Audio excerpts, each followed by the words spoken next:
Good day, Counter-Strike fans. Welcome to the PGL Major Stockholm. I'm your host, Richard Pinklips, and we're in the Challenger stage, currently separating the wheat from the chaff. Here's what happened yesterday.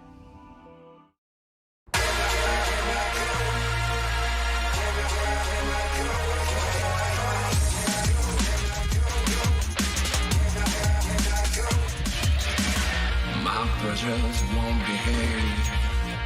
The licking forks on his head. Candy lover, she's a cream of cream. The second badass, she kisses soothe the pain. She is more. Again, if the other team catches wind of this. Oh, there we go. A little spin, sugar. A little spin, sugar.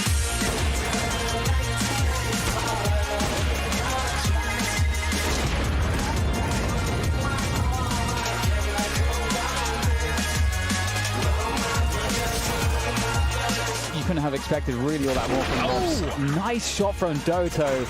And they go 1-for-1, but it's a 2v3. Lots of damage done here by ENCE.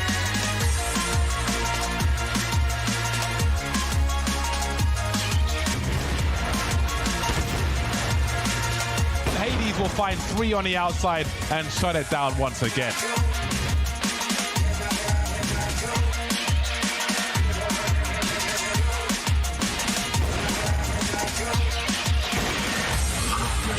Take my life. She is my Judas kisser. Love assassin will be twisting knife.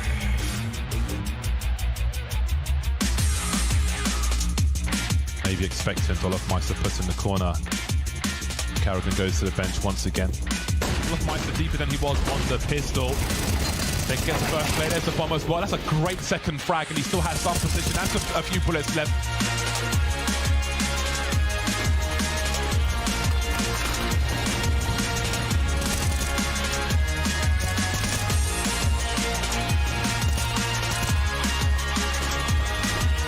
Oh my god, these bursts from Rain.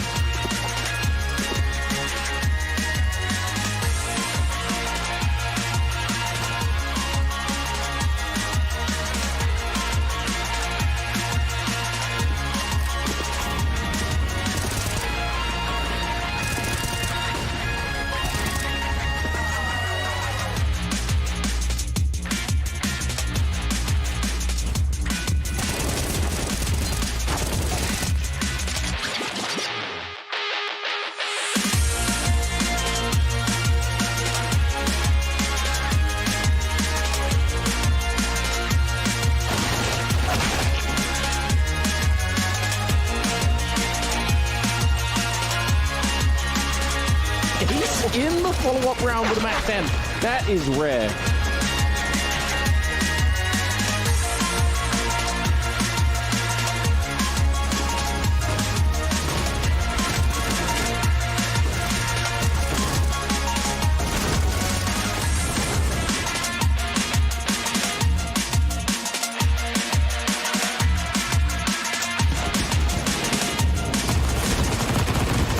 Useless in this position when we saw the Spaniards on the map, but this time the Hardzot does get baited in for 1 PGL.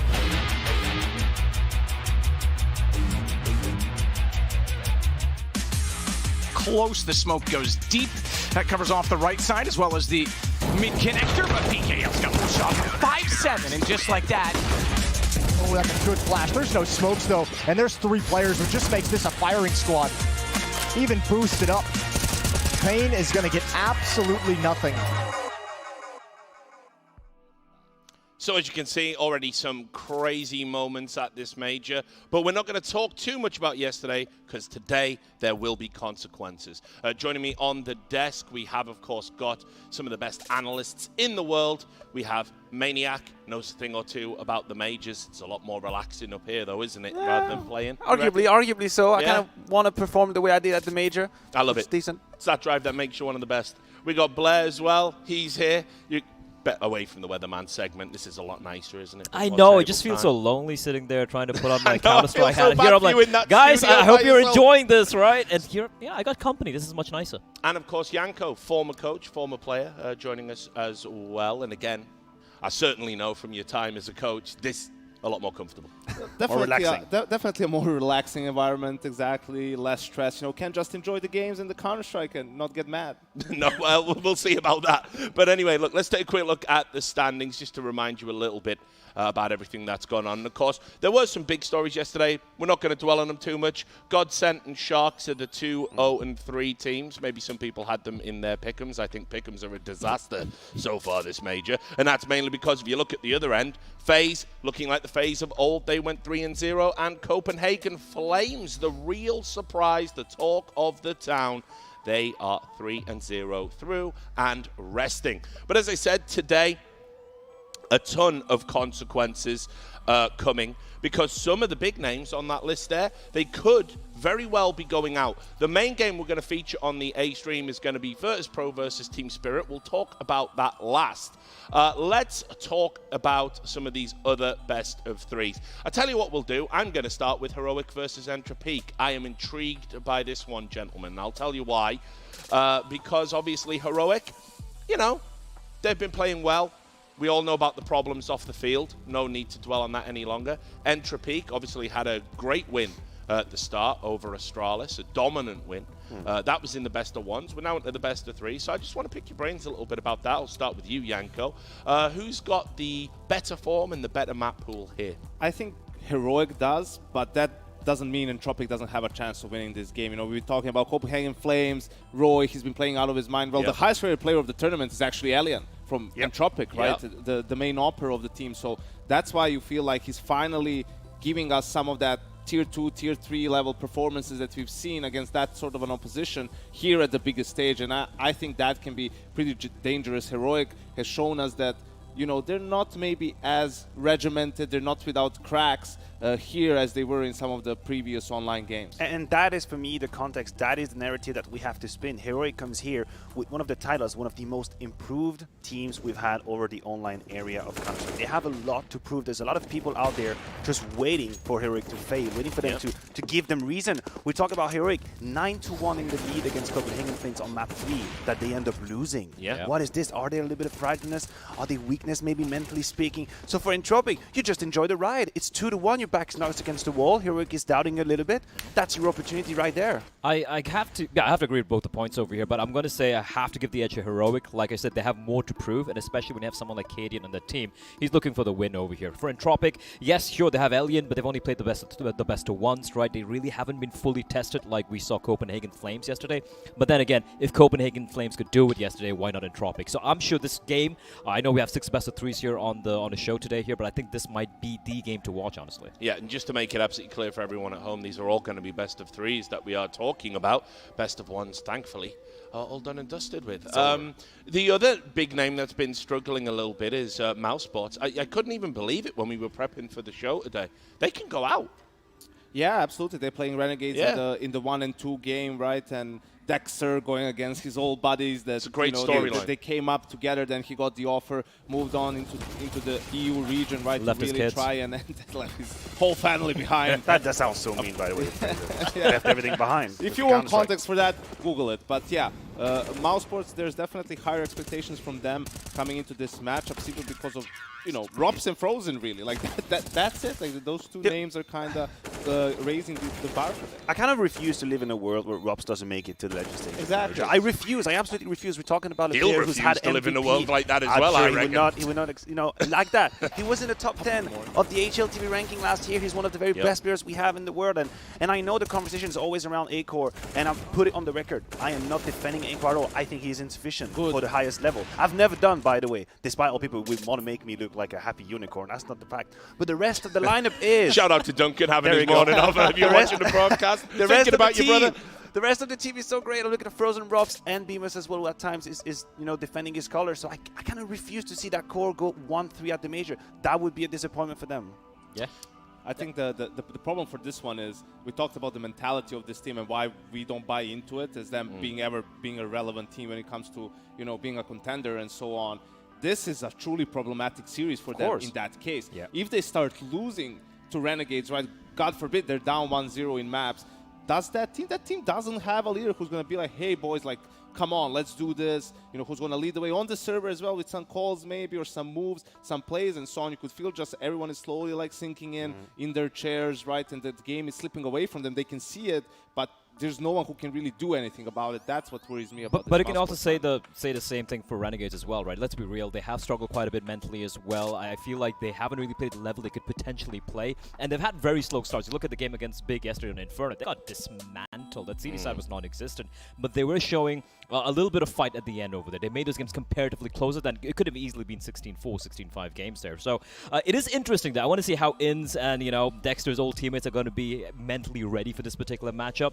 And I have to agree with you. Like you said, if things start off on the wrong note for the side of mousesports, I could easily see things just spiral out of control. For Renegades, though, they have shown that they do have the mental resilience at least to make it a little bit competitive. I don't know if mental resilience is the angle I want to attack on, but what's for sure is they have no pressure. And any map they take and rounds they take against mousesports is great, but I don't want people to be out there thinking, like, you know what, it's a 50-50 game. That's not what it is. No. mousesports should actually just completely dismantle them. Too old. Exactly. So Renegades, they have here with absolutely no pressure. They should embrace that. That's the nature. It's the best way to do it. The one thing I will say is, though, I do know the Aussies are very good at mind games and getting in people's heads. That's one strength they've got. It's ingrained in their sporting culture, sledging, for example, in cricket. If anyone watches cricket, all 5 of you out there. Speaking of the whole community right now. Yeah, right. But yeah, they do know how to do a number on their former teammates and stuff. So there could be a psychological aspect to it, but obviously nothing we can really analyze, except maybe you, Maniac, with your qualifications. But let's move on and talk about Big versus ENCE. This is another very intriguing matchup, I think. ENCE have kind of been one of my sleeper picks. I've been saying for a while now. This is the team that shouldn't work, but does. Snappy, hats off to this guy. When he got picked up, I was like, this guy is washed up. He's not going to do anything here. This is like almost like a placeholder pickup. And he has transformed this young team, and they are not just fragging out. They've got a great system in place. They play good Counter-Strike. Yeah, totally. And if we compare these two teams, I guess the expectations and the scene are completely different. On one hand, of course, as you say, ENCE already sort of exceeding what we could expect. A bunch of, a mashup of players. We don't really know what makes sense. DHail was in Sprout for the longest time. Dodo kind of sleeping in the finish scene. Snappy, we thought that was the end. And then suddenly they come together, and we have to give them a fighting chance against the like of Big, who on the other hand, respectively, just the likes of Heroic have been at the top of Counter-Strike during the online season. They come in with a lot to prove. A lot of people say Surson is an onliner, he made it into the top 10. He's never done it online. He's not proven. He's not going to do it. Tell me more, Maniac. Tell me more. There's a lot of people. Keep going. There's a lot of people who are in that camp, and he's got the opportunity right there to prove everyone wrong. So in terms of pressure and having to perform, it's actually Big who's shaking in their boots right now. Yeah, absolutely. And here's the thing with Big, right? If you go back like a few months and you look at it from a more holistic angle, you look at Big and ENCE, you're like, yeah, Big should be the team who should be in this favored in this particular matchup. But, with Gate coming in, they have been serviceable, right? And you look at Big, we talk about the system, like you said. What a horrible way to compliment someone. I know, right? but look at yesterday's map against Mouse. That T-side calling from Snappy was fantastic. He is a master of puppets, and each and every one of his puppets in that team are deadly. So I gotta say, I feel like Big will be the underdogs in this matchup. ENCE look like they're on fire, and I do believe they should be taking this. They do have the X factor, I would say, on Big,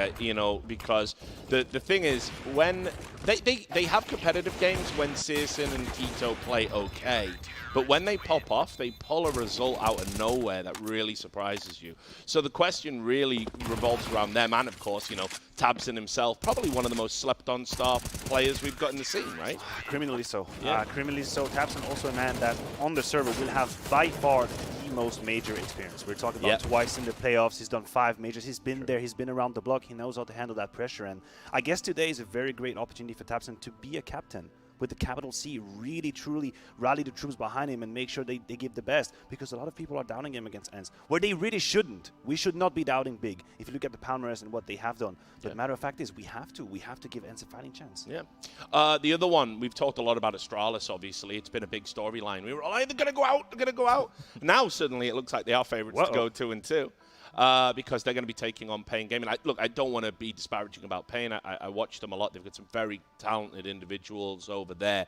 The problem is, this is really the biggest stage we've seen them on, and they're going up against the old masters. And so, Astralis have looked pretty poor but Godsent was too easy for them yesterday. That's going to give them a lot of confidence going into this one. The problem here is, you know, the way they completely dismantle Godsent here, right? Godsent are, in my books, a better team than Pain or Sharks. They're one of the better representatives coming in from the Brazilian scene. They have looked very good over the past couple of months, and the way they just got completely blown out of the water, when you already have Phelps and Taco in the team, goes to show that, yeah, Astralis, they're still not Astralis we're used to, but going up against a team like Pain, who did struggle yesterday against Sharks. It should have been easy 2-0 in my books, but, you know... They should have lost. That By the way, wasn't- Pain should have lost. Yeah, that wasn't a pretty game. But even the things you see here in this highlight package, you know, like Zipper's getting a double kill on ramp, Godsent trying to play the smoke fade. Like, you know, these are experienced players. You're not going to catch them off guard with plays like that. And yesterday, Astralis really did just dismantle Godsent step by step on that T side, taking advantage of their impatience, of their inexperience. And I think, you know, Pain game is going to be in a similar boat, maybe not exactly the same, but, you know, you don't get any confidence at all of an upset potential. No, and I mean, just as it was quite rightful for us to be shocked about Astralis being 0-2 and one game away from being eliminated. We had to be outraged by that. But as you mentioned on that very day, this was one day of Counter-Strike. One day of Counter-Strike where they lost 2 maps, 2 best of ones. And I think that the 0-2 moment for Godsent was probably the best moment to get Astralis. Like the moment where they're down in the dumps, no one is having any confidence. But unfortunately for Pain, they had that game to warm up. Magisk was immense, 1.28 now rating in this tournament. He's dragging them through this, Absolutely, man. he's carrying them. Glaive finding a little bit of instinct. Xyp9x having multi-kills. Might be too late. The window might be closing for Pain. And if Astralis just plays 70% of their level, they're not in the whole world. It's the whole universe between the two. It's been a crazy major. Let's just quickly have a look at these talent predictions that we've been making. The Carousel of Doom, we've called it. Funnily enough, by the way, guys, just to sort of give you a little glimpse behind the curtain, me and Anders, there we were, having a drink last night in the hotel. Anders says he hates predictions. Says he's always wrong. They're meaningless. Anders is wrong. Always. You know, so he's tapped out, I think. I don't even think he's on this list. Dan going for Spirit against VP. That's I'm not cool, either, by the way. That's very brave. That is brave. I was just too lazy to submit my predictions. I think, though, this is the best opportunity for Spirit to make the next stage, really, right? Like, I think that's sort of a domestic matchup. A new VP. Mir has been playing really well. Dexter can, you know, if he has a good game, they're right up there, and they obviously are familiar with VP very much, right? So this is why I talked about yesterday before we knew the matchups. There's bound to be some, you know, brother on brother, good old slaughter, you know, Richard. I love some of that. But, the brawls. But the brotherly brawls. Yeah, this is like what it's going to be all about. And, you know, who loses, they might even get, you know, Entropic potentially later on. So we might still have some more of those that's what games. I mean. That's where it gets really twists interesting. and turns. But look, all of those best of threes we were talking about, they're coming later today. The main one that's going to be on the mainstream, Team Spirit and VirtusPro. So let me just bring you a little factoid in my role as host. I was scrolling Reddit in bed in the hotel, as I often do, responding on my many alts, arguing with idiots, and all 5 of my alts. And himself, of course. There was an interview there, and it was by Jane, and it was talking about the controversial Flit Sanji transfer. And Jane was quoted as saying, "We didn't want to drop Sanji. The org swooped in and has sort of made us do it. But you know, the org is feeling this is a much better version of it." What a crazy thing to say while you're in a major, while it's all eyes on you guys. And based on the performances and the map picks we saw yesterday, woo! Yeah, Kinder was really feeling broken and dissatisfied about the departure of Sanji. You didn't like that interview, did you? You didn't like that. So it was just like, right? But I think it's obviously a fine line. I like that orgs are having more control over rosters, you know, changes and whatnot. I think that's how it should be, but it can't be without any conversation with the players and the team. You can't just come out of the blue and be like, oh, by the way, guys, we're going to swap out, you know, Sanji for Flit. So you obviously, at least the coach needs to be involved in that, right? And because you're not coach is right, Yanko. You want, you know, you want your players. Right for the coach. I can kind of understand why you Jay want your was. players to be happy, but I can kind of understand why Jay was the most pissed off about this. Like, who's going to drop in the op now? You know. It's true. Look, we're joking about it, but just think about the amount of pressure it puts on VP. Like, just as a whole, as I say, the capital sympathy for this team is already relatively low. It's not that the type of Counter-Strike is really super exciting, but they don't care. They win. They're the villains of CS. They're the villains, right? Yeah. You lose Sanji. Everyone was tweeting on, oh, Sanji is so selfless. He's dropping weapons. You're going to make that move. You're going to bring in Flit. You better damn have good results. Otherwise, everyone is going to have your skin. Let's also talk a little bit about what Duncan was theorizing, because when we saw them yesterday, picking Mirage into FaZe in that match was a real surprise. And, you know, it was close. It was 16-14, obviously, and they did mess up on the 14th round. But we were really surprised that Mirage was there at all, right, Janko? So, you know, do we think they're going to go back to their old ways, or do you think they're sticking with it? They feel confident with how things went? Well, the surprise was not going for Inferno, right? Like yes, that's what you said. That's where you would think they're more comfortable, and also, you know, probably not as natural of a strong map for FaZe. But then again, you said it yourself. I mean, they were in a prime position to win that game with losing both pistols, being 3-0 down in both halves, right? You know, that obviously a hard thing to overcome as well. So can we really blame them for the pick in the end, right? You can argue, well, on Inferno would have even been as close. It's too easy. It's too easy to go back, and I agree. There was a very, very clear world where they won Mirage, and one of these two pistols, the 29th round. It's too easy. Hindsight they were never gonna 2-0. Like they were never gonna win. It's supposed to be a 2-1. So it has to be a 2-1. But there is a point to be made about, you know, the loss of, I guess, tactical mastery that you have when you change a player right before an event. It is a dream. It is a complete illusion, a delusion at that, to think that you can fit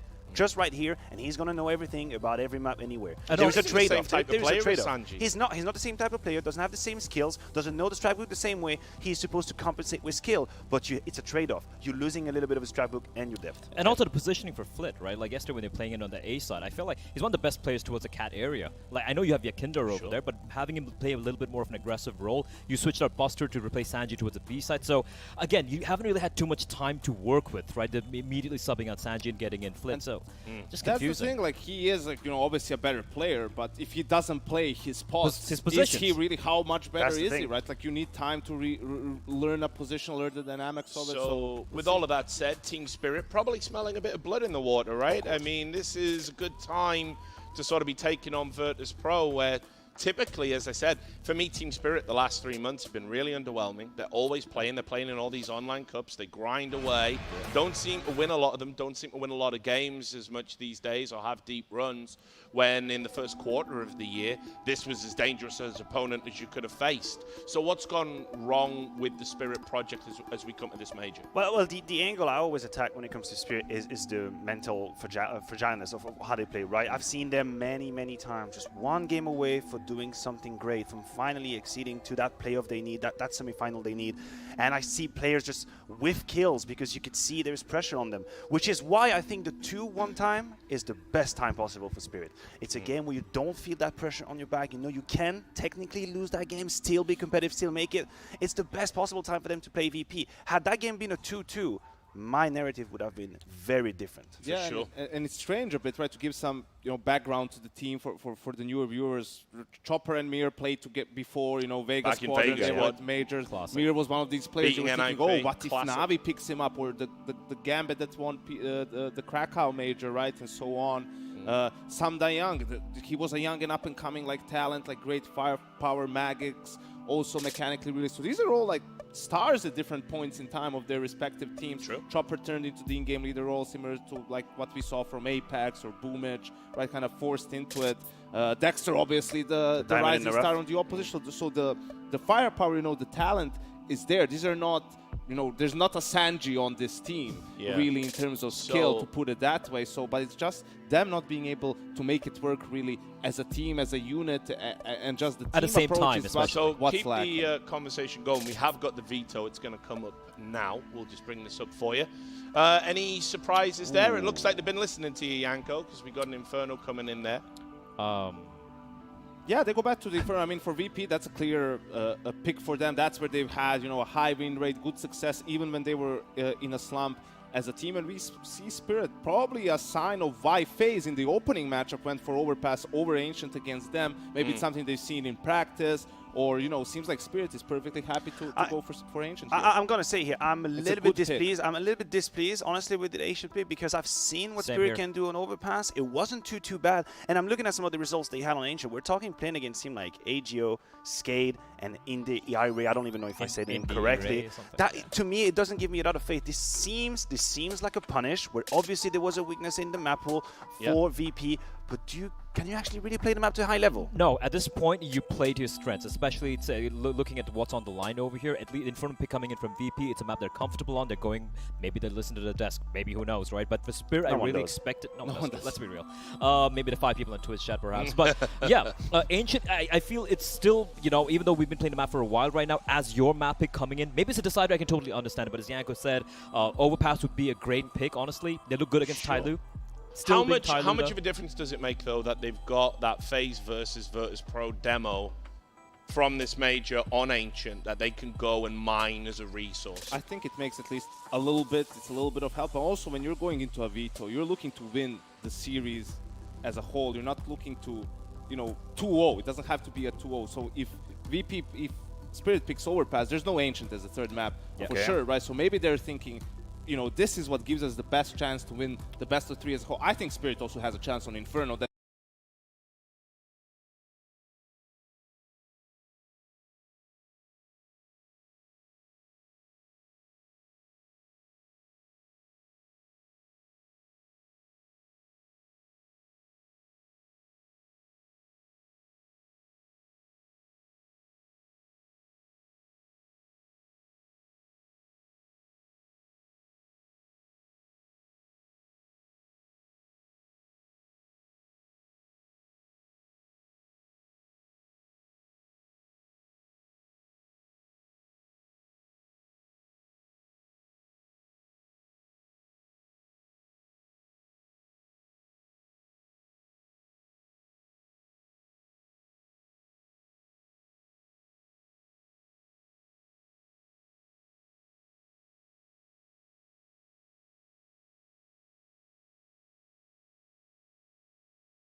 you're unable to trade efficiently going into the sites when you play that late, then the round it could be done and dusted right there and then, and that's exactly what happens. Multi-kills coming in the favor of Team Spirit. They shut the door on VP, and realistically, that whole round was about 1:30 worth of posturing and slight info gathering until we have the gamble stack, or let's say a well-educated stack coming out from Spirit there to lock down that B bomb site.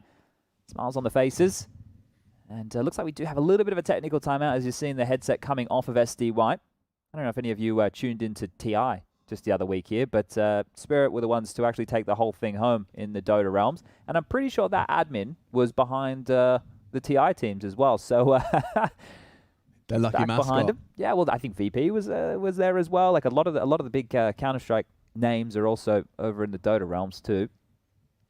Crossover of organizations.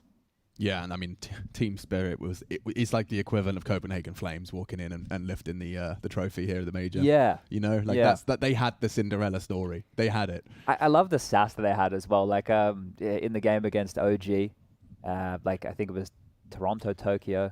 I watched Dota once a year. Yeah. It was like type easy game against OG, and you know there was all that going on. It was good fun. I like that OG also realized that there's no bad blood there. They know how good it feels to be beating the hot favorite, the seasoned vets, the TI champs. You know, like I mean, of course that's gonna be feeling like you're on cloud 9.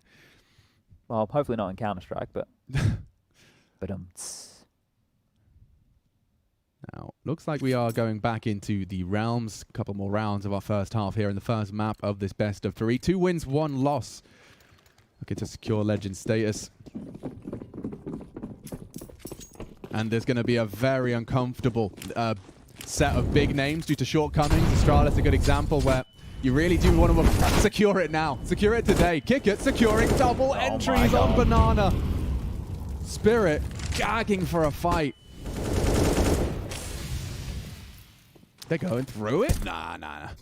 I've done enough now. This is where you can realistically just wait out the time. The CTs have to either get desperate with another gamble or another push. And here SDY comes. Kicker's going to get the 3rd for the round. And Dexter's next, holding on to the whole site. Oh, straight towards A. They've seen enough. Heading over towards Magic's right now. He's out of position. He's normally the pit player, bro. Ah, that's an interesting trajectory. So he sold them that. Flit knows he can fly out the bow. Has to win this. Oh, he's struggling. Timing on this. Balcony, soon a threat. Adapting nicely. He's reading this well, trying to delay as best he can. The rotation on its way. Down goes Flit, not the 2v4. Has to live. And that's a bit of a push, isn't it? Taking down Yakinda keeps the round interesting. And back they go. He's reading them well. Just evades the Degster long clear. James going back to A. He's hoping Magix has gone back. He kind of faked the noise. He opted for the 8K. Oh my god. 2 versus 4 for the denial. Knocks the head off of James. Piecing together where Buster may linger. He's had a perfect read so far. Will he consider long? If he goes towards coldzera, it's off. Yes. Oh my god, he could do this.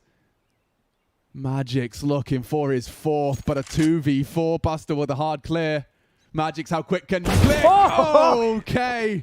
Close, but no cigar today. Buster smokes him. What a round that could have been from Magic's, right? Under the pump right there, you can see all the details going back and forth. They identify the AWP top Banana. They hightail it over towards A. The Molotov comes from the arch side. They're forced up short and through apartments. And this is all with Pickett starting the round with 3 kills. Magic's almost does this.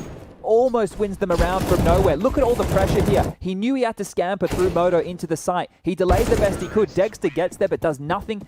And then isolated in the one-on-one, Buster does mop up that mess. Brutality. That was nearly something very special. Oh, and he's doing it again. Kick at the entry fragger.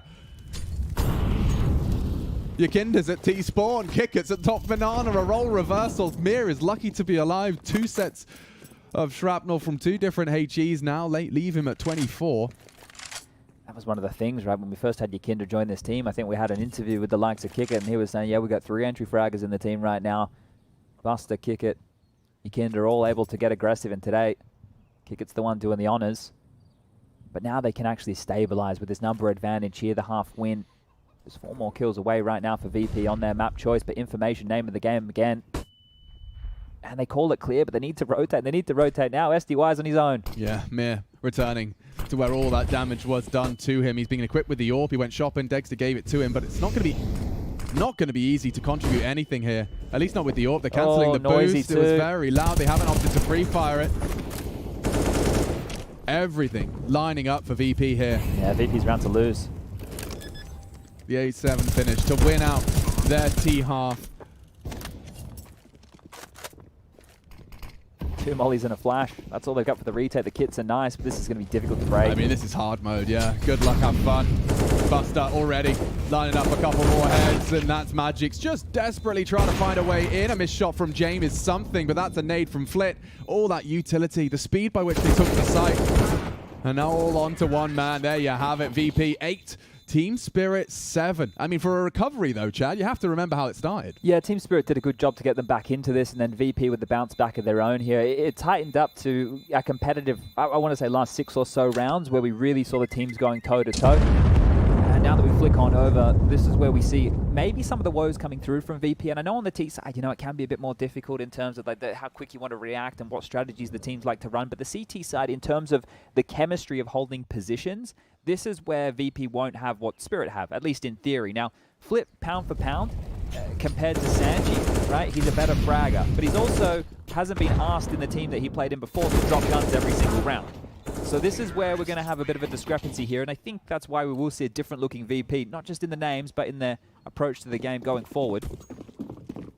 Here we go, both teams. Oh my goodness. Oh, okay. Well, that's a CT smoke. They're just going to rush B here. Chopper might die to 2 bullets. Yeah, he certainly could. Yukinda spotted the whole squad. Luckily, Magic's has struck, and oh, Flit strikes harder. Nearly more. He's corralling them, and not bad to keep him honest. And oh, Flit. Mincemeat. Yeah, finish that one off with style. 3 in quick succession. And a little bit of an oopsie from the Team Spirit boys. It's not what you want to see. No, definitely not, right? Don't swing your bloody knife as you're going out of spawn. They've been grinding too many matchmaking games, or... Yeah, you want to stay away from that. So just stabbing your in-game leader right in the back, the man with all the util. A big whoopsie. And look at how quick he falls. Yeah. First one in the spine. Then the headshots come in. 3 from Flit there, and re-peeking after catching a bullet to the dome. He knew his role. Well, they will force buy back, so Team Spirit not willing to give it the fight just yet. And an aggressive maneuver here from James. Up into Boiler, listening for any fast footsteps. Alt middle. You want aggressive. Look at Yukindo. He's giving him the Team Spirit treatment. Early, deep banana smoke. And pop flash up mid. That might spur Yukindo to walk on through. We'll find out how this one shapes up. So fast, Tech 9's loud, stampeding in to kick it. Lovely angle he's adopted there. And it doesn't look like there'll be much left for Yukindo. Kick it, cleans house. 1 by 1. Single file into the site. When you force buy, you want to get a kill or 2 or a plant. Everybody dying without getting anything done, that's less than ideal. Let's just leave it that way. As it should now be the closest thing we get these days to a full eco from Team Spirit. Meanwhile, Valve tune in and see 3 different weapon variations already in play for the CT side and absolutely love it. Smiles from ear to ear. The thing is, with this, when I had conversations with them in majors back in the day, right, they would say it, but it wasn't clear. Like, they should have been like, well, no, there's plenty of different guns with plenty of different options, you idiot. But they would say, but why don't you consider a different option, right? You know, they didn't spoon feed us, but we got there eventually. No, they have a little bit of a kind of a god complex. You know, they want their minions to work it out themselves. I like it. You know, it's making us use our brains. Yeah. Yeah, I like it. Sometimes in the patch notes, or they just, you know, I don't know, make a little bit cheeky. Make a gun cheaper for a while, just to make their minions understand. That's the arrows that guys, look here, it's the big neon lights. Yeah. Try this one. It looks pretty good, right? That's why people like Sloth Squadron and stuff are integral, right? Because they're the ones who break down all the details, the numbers, which is what this is all built on. But they'd love a plant here, Chadney. It's not going to happen. There goes the bomb. It's been thrust now into Mir's hands, and good luck. Have fun with that.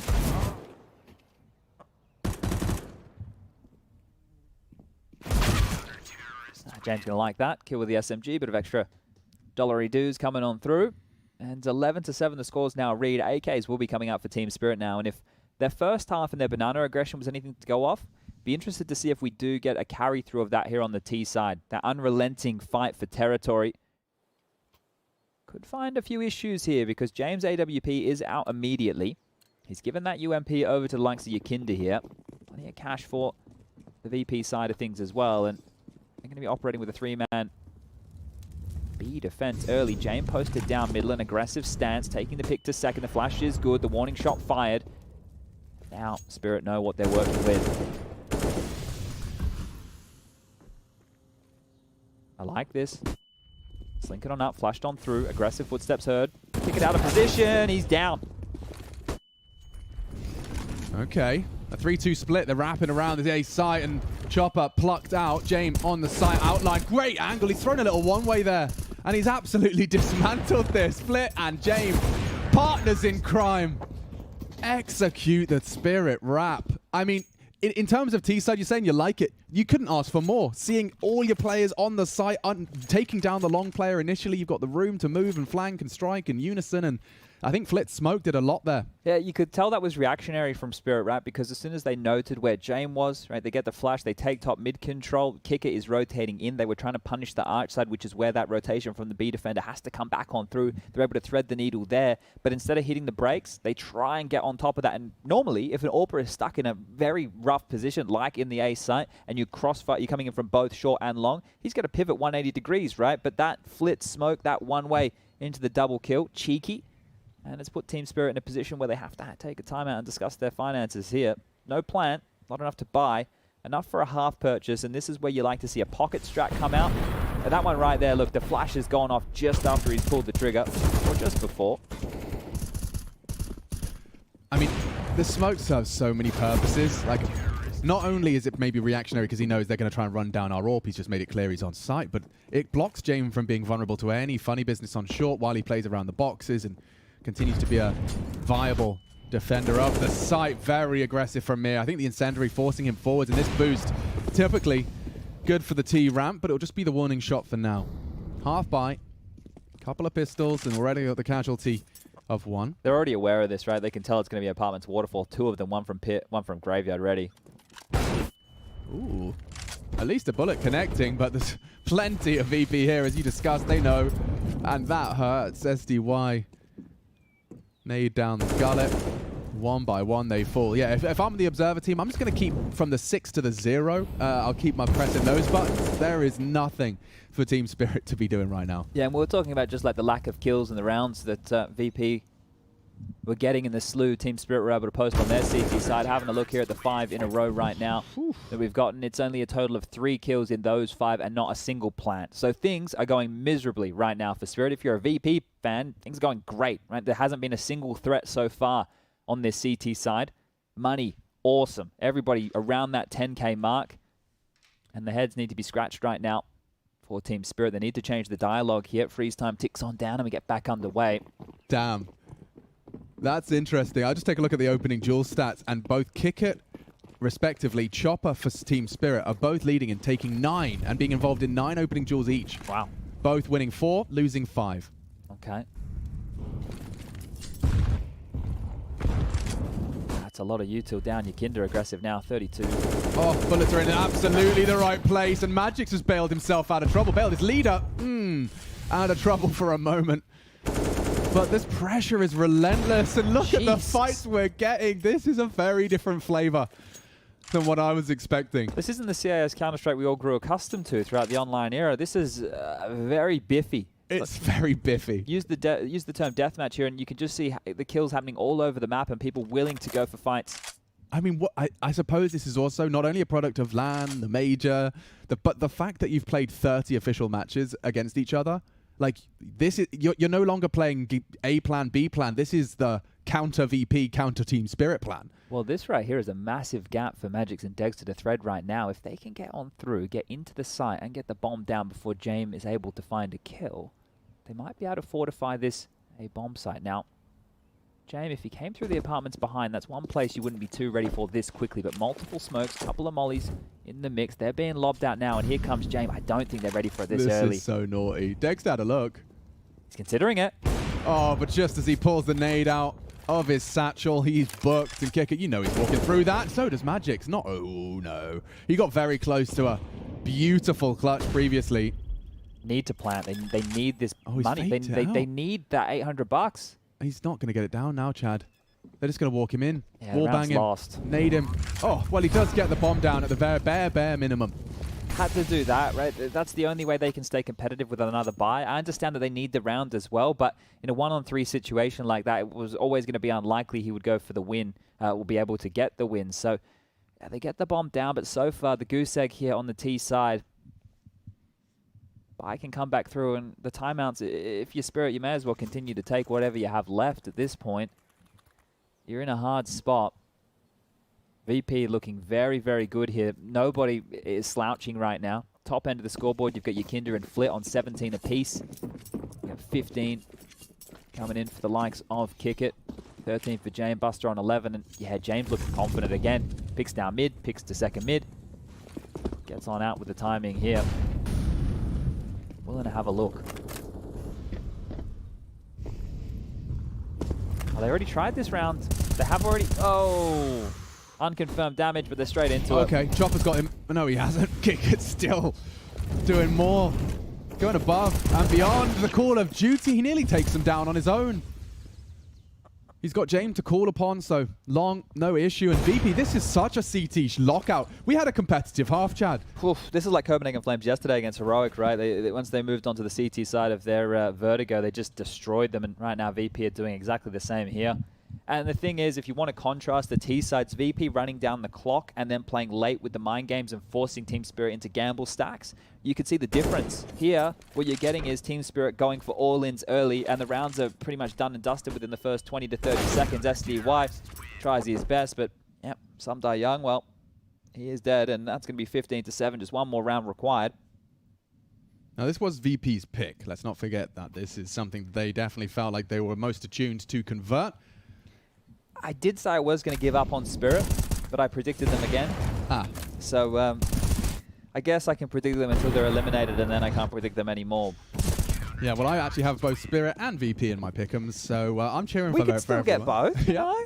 It's still possible. Certainly, and I'm not going to be celebrating prematurely for VP. Now, it's great to see them looking as dominant as they are here on the CT side, and good to see a varied and eclectic mix of strategies on their team. But Ancient's next, and FaZe, oof, did really teach him a lesson or two yesterday on that very map. So looking forward to the series. I think getting to see the newest map in the pool here at the major between these two teams. I mean, look at the Counter-Strike you're getting on Inferno. Yeah, look at all the rotation over towards this B site here. James +2, ready to lock down the 4-man take. Should be the blender NB. Here they come. It's quick, though. Not opting to smoke it. They'd rather just fight. And Kickit's ready for it as well. The brawl begins. Magic's going to clear him. Buster's booked. It's doable. Kickit looking to change the dialogue, anticipating the swing. A well-placed nade will force them further away, and now the trajectory alone does reveal Emo's lost the site too. Bomb's loose. Oh, this boost should rumble them. They're being so loud about Smoke's it. faded too. Timing was off. Cancel that.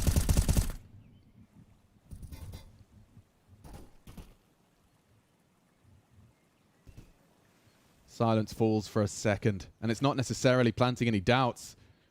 SDY gives Kickit the fight he's been waiting for, and Magic's again, just in a dire circumstance. That's beautiful. A spotless half. VP unscathed in their defense of Inferno. It's their pick, and they demonstrate exactly why. Yeah, there's a couple of takeaways there. I really did like the fight that we were getting out of Team Spirit over within that first half, right? They were willing to take the duels, but that carried across to the T side, and there was no depth in that T half. Lack of kills, lack of plants, and it was limp, right? It was one-way traffic. There's no other way to put it.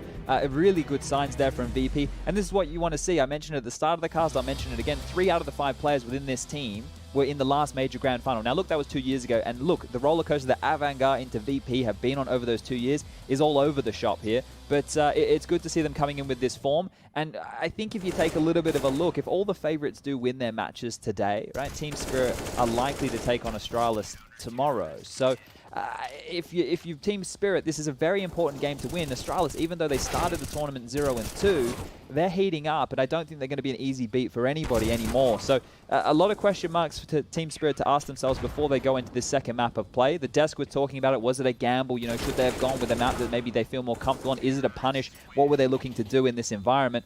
All those answers, and hopefully many, many more, not too far away. But stuff like this can't happen, Alex. You can't be... just the little gaps. Yeah, right? It's not a huge deal. It's not a huge deal, but when he's the first to die and the rest follow, it just sours the mood in the camp. I mean, I don't think it's necessarily completely unrelated that was how the first round started of that half, and they didn't find a round. Yeah, like the thing is, it just kind of sucks a bit. This was another one like that. If you weren't triggered enough, losing this one when you've got 5 people wrapping into the site against 2, that's going to leave a mark as well. Yeah, there was moments they definitely had here where they could have converted, but not to be the case. And I think, you know, for Flit, a good showing again, right? Yeah. I think him putting up numbers right there, it wasn't like they had the hardest day at the office. It wasn't gritty, but he was doing his job, stepping up to get those multi-kills.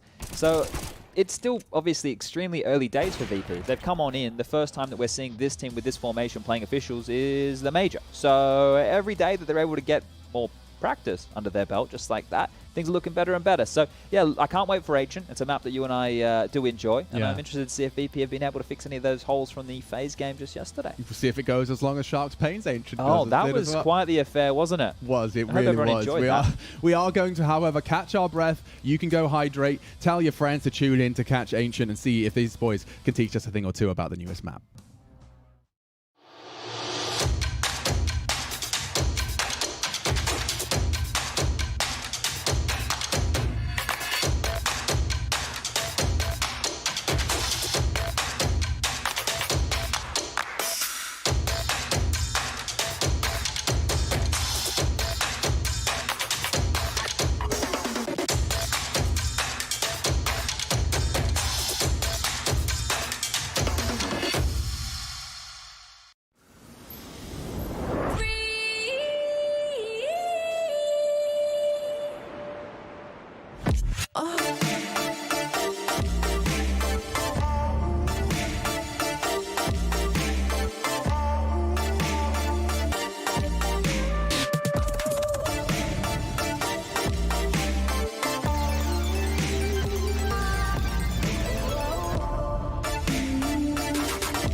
Your favorites will play soon.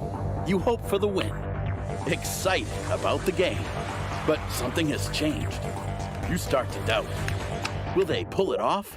Or will they drift away? You pull yourself together. Because you're sure they're revved up to win. You know they've prepared. They've picked the right course. And even when there's no chance, you believe they will win. GG Bet. Be excited.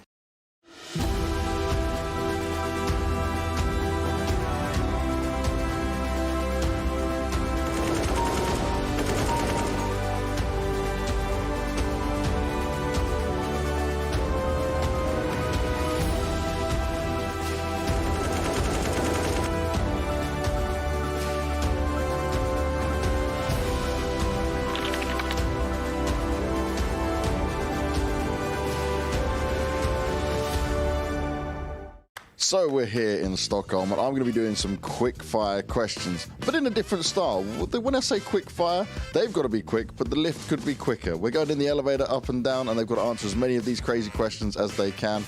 Let's see how it goes. We're doing the quick fire in the elevator. I've got JNT from Young Sharks. Let's start. Favorite map? Mirage. Weapon? Alp. Utility? Smoke grenade. Animal? Tiger. Team? Astralis. Ooh, position? Entry. Okay. Player of all time? forZe. Nice. Country? Brazil. Hey. Game? Counter-Strike. Pistol? Glock. Teammate? Vice. Okay. Caster? Pimp. I like it. Food? Pizza. Oh, nice. Crosshair color? Blue. The actually is blue now. Oh, but maybe tomorrow is green. I don't know. I change every time. Sometimes you have something different in your settings. Yes. I like it. Well, we finished, and the lift didn't even get away to the bottom. So, JNT, you succeeded in the quickfire. I got refreshed. We're going for the quickfire, and we're starting off real quick. Map. Cobblestone. Weapon. Scout. Utility. Flash. Animal. Lion. Team. Luminosity. Position. Short on rush. Player of all time. coldzera. Country. Spain. Bombed. Didn't get all the way to the end, but he did very nice. We're done. We're going to continue keeping it moving. Not bad for the quick fire from good old Refresh It. I've got Safe from Pain with me. He's taking the quick fire questions. So let's start with this one. Weapon. AWP, of course. Map. Those two. Utility. Smoke. Animal. Tiger. Pistol. USPS. Teammate. Heartzone. Everybody but Heartzone. Like how you're saying. Yeah. Food. Any type of Brazilian food, to be honest. Any like rice, beans, and some type of meat. Country. Brazil. Player of all time. Forest. Position. Offer. Team. Pain gaming. Well, we got to the end before. Well, we got to the end before we got to the bottom. People kept pressing the lift button. That's what's going to happen when you're in an elevator. But you know what's Safe? You did it in style, so that's the main thing. Good. Good thing I did it.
We're rocking and a rolling, and so are VP. Rolling over the competition. Team Spirit unable to do much, maybe rolling onto their back and accepting defeat. Yeah, as the Dragons there, yeah. You know, we're a bit soft of a belly bellies. rub right they there. do have soft bellies, don't they? Yeah, if so Smaug's anything to go by. The first half, I was getting excited. I was like, they're here, they want to fight. This domestic rivalry, it's going to be a biff. And then the second half, I was like, well, this is flat, and VP looked way too good. Yeah, they really did. And I think, you know, okay, one shining highlight for me was just how good some of the individuals looked. One in particular was Magic, so that 2v4 genuinely could have reinvigorated them. Like, I think the hype, the volume would have got a whole lot louder from Spirit. And as we highlighted during the end highlight package, there was some really brutal cut sequences into that second half for them. Of course, knifing each other, losing what looked like a 5 versus 2 on that A commit. And Buster, he's taking some notes. He knows. He's been looking at what Carrigan does. Carrigan stares at the camera and he doesn't blink. Yeah. Now, I want to let you know, Buster, you can't win.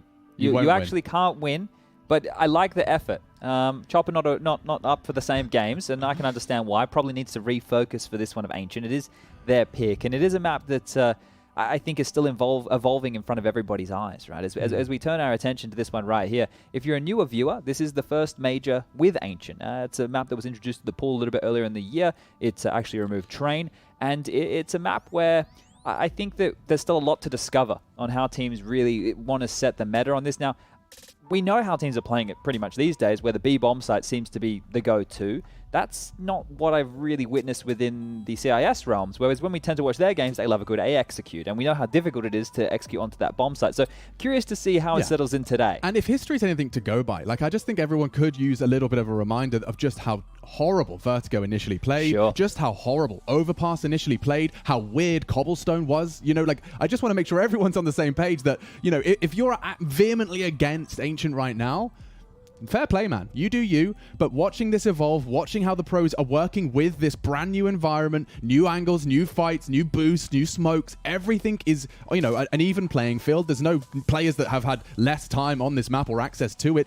And so you're getting to see it now, at the highest level of competition. That's interesting to see how the theory crafting and the brains have come together to find the most optimal, most effective tactic. And that's a key element of Counter-Strike, right? It's not just about Mirage and rehashing and understanding how perfect my jiggle peak with my pre-aim needs to be, right? It's about the new ideas that you can have and the ways that you can play a map. And that's an element of Counter-Strike here that, for me, as an in-game leader, is one of the coolest, right? Because that right there is where you do get those brains that you're talking about, inventing ways to play with other teams or cool, fun executes that teams might not have considered before. Like just the other day, I believe at the RMR, we saw ENCE whip out that front sight wall smoke strategy on the A bomb site that we hadn't seen other teams doing at the top level up until that point. So we're constantly learning on this, and I think right here it's going to be interesting to see the approach. We know that mid control is a massive element of this if you want to be looking for those A splits through the donut position. Obviously the changes over towards B now as well. The most recent update to the map has made the bomb site plant radiuses a little bit bigger, as well as the wooden boards over towards B much more spammable. Yeah, so there's a couple of players that have stood out to me in their maneuvers and what they've been able to achieve with it. On the CT side in particular, I look to Rez and the way in which he contributes towards the A and mid site. He plays that donut role, which is, of course, you're going to see a player there every single time, or at least to some capacity. The fact that you can hear the A-Hall's presence early, make sure you get early rotates, but just seeing how much he's mastered that and the fact that the AWP seems to work so proficiently in his hands from a position that not many do take the AWP too. Yeah, and we can even continue that to what we saw from the Movistar Riders, right? Mopos, for example, was dropping that mid-smoke, right? He was dropping that mid-smoke to help negate the T mid-control. So the little details are still being built right here. And I think a map like this, when it is a little bit, I want to say looser in terms of what we're expecting from the approach, it can pop off with more of those crazy clutch moments because people are in a bit more flux. People are going to take a couple more risks. It's not just settled in what the right choice or decision is. It's still a bit more of an unknown entity. Sure, and I think, building on that Mopos points, if with the way mid is designed, and I know that, for example, you're not going to be wanting to run through that smoke. You get your early smoke towards that L bend. There is so much early information to be gained towards B lane. Like, it's such a big point of contention. You're going to be seeing players go for a lot of interesting info-based maneuvers, and I think it's going to be very intriguing to see how close this one gets, right? VP did get made to look a little foolish, 16-6. Up against FaZe Clan just yesterday. And the thing is, if we just turn our attention to VP and you add Flair, where do you start? You go, okay, what's the first map that we're going to try and integrate you in the most comfortably? And then we have the newest map in the pool where maybe we don't even feel completely comfortable right now, and we're going to bring you in. And that's the thing. This team, the worst thing they could do is bring Flit in and just say, be Sanji, right? What they need to do is bring Flit in and go, we need to be a completely different team now with more firepower and maybe a bit more of a diverse approach. And it looks like we're about to get this one underway, doesn't it? It certainly does. We're going to be getting into this one. If you just joined us, this is the 2-win, 1-loss column. They're looking to go ahead and secure themselves that legend status. 2 wins, 3, and you're in. And another 8 teams waiting to get to battle once we do get to that next stage. Yeah, Entropic versus Heroic as well going on our secondary stream if you want to check that action. But here we go. We're live, and the smoke from Chopper already thrown on out. Dexter with one of his own, and it is going to be a fast A towards Donut and the flashes are through. You can see just how passive Kick it is, and first bullet out. I mean, Mir, you can't fault him. He's just trying to take space, but he's just slightly ahead of that smoke. Pop and Buster pops Cherry. Pops Chopper's head like a cherry. Either way, hanging out in the temple. And I'd be saying my prayers if I'm Dexter as well. Oh, they're pushing spawn on there. Oh, never mind. They're not pushing anywhere. Everyone has hit their shots. It doesn't really get much more convincing than that, Chad. That is some sharp shooting right there out of VP. I think they're all got headshots in that little pistol. So really good stuff out the gates. And you can just see right there why that bomb site is so difficult to go into. The passive line that Kickit just had with the USP. Imagine that with an AWP, right? Imagine if you're going to be running out without the smokes up or even before them right there. Punishment coming on through, but the bomb goes down, the force buy coming on through. Yeah, and I mean, Mir, it's a name we haven't found ourselves saying a lot, actually, on Inferno. He used to be, in the conversation for Rising Star of the Year. I think statistically speaking, for Spirit, before that Inferno game, he was their highest rated player in the tournament so far, I think. Yeah, we'd always love to see him getting aggressive around the smokes. Electronic-esque, I think, was how we looked at him, but straight up, straight into Cave, and they want to fight right here, right now. Dexter and Magix with all this room, and kill going to go in the favor of Yakinda here.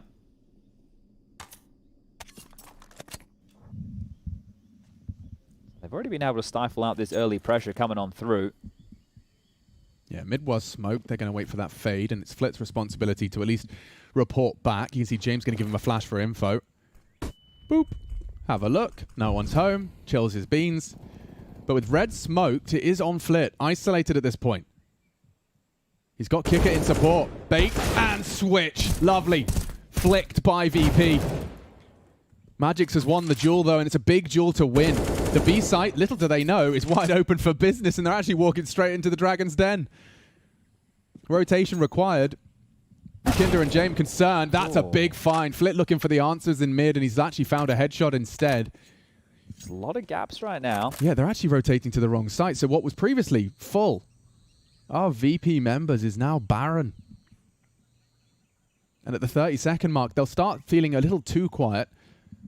May have to tighten their shoelaces and go for a jog. Kicket's considering it already. Yeah, there's just so many problems, right? Mid into Red House is an issue, but now they've given up mid to Donut. You can see Magic's just coming and clearing on through. They're even going to boost SDY for good measure here just to clear everything out. Chopper should be able to get control and plant, but Kickit can ruin this now. The peek on out, the swing is there, the shot to follow, and Kickit with a double. He's so sharp today. The same kind of frag we saw on his pistol with the USP.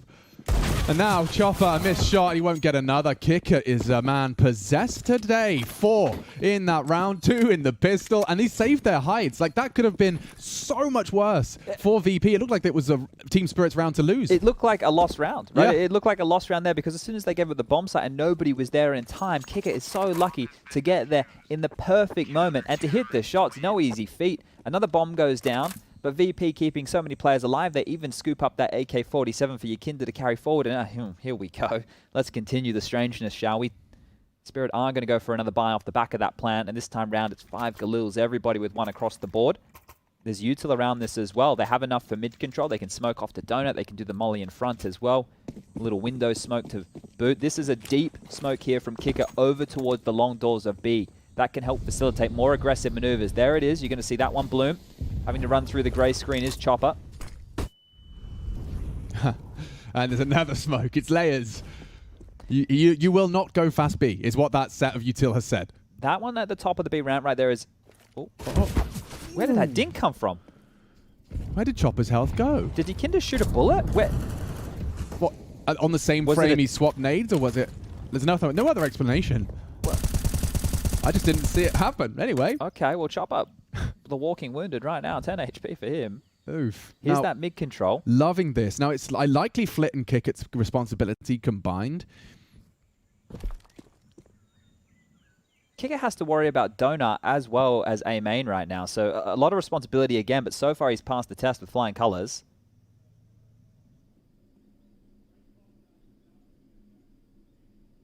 You won't really be able to disrespect this smoke. Here comes Dexter, and yeah, Beautiful. Just taking contact in perfect Wombo unison. combo. Exactly. No man alone here on the VP defense. Very strong B defense as well, and it is a difficult side to hold, especially with all the util, but a little bit of that was lacking for Spirit. And Kick it again, just... Oh. Poppers across, they don't know he's here. James? They don't know he's here at all. He walked through the smoke. And look at the opportunity! Oh, the double! Back into the play! It's turned it completely around. He's only stuck with the UMP, so far from ideal. Chopper. Oh, Where's the gun? Yeah. Where's the AK? The AK evaporated. All right, well, James going to wonder how he pulled off that Houdini moment right there, but they swipe him away again, right? A moment where things get a little bit dicey, but dealt with, and now Spirit without the plant will have to take a save right here, right now. Lost bonus has built a decent amount, but not enough to get all the goodies out.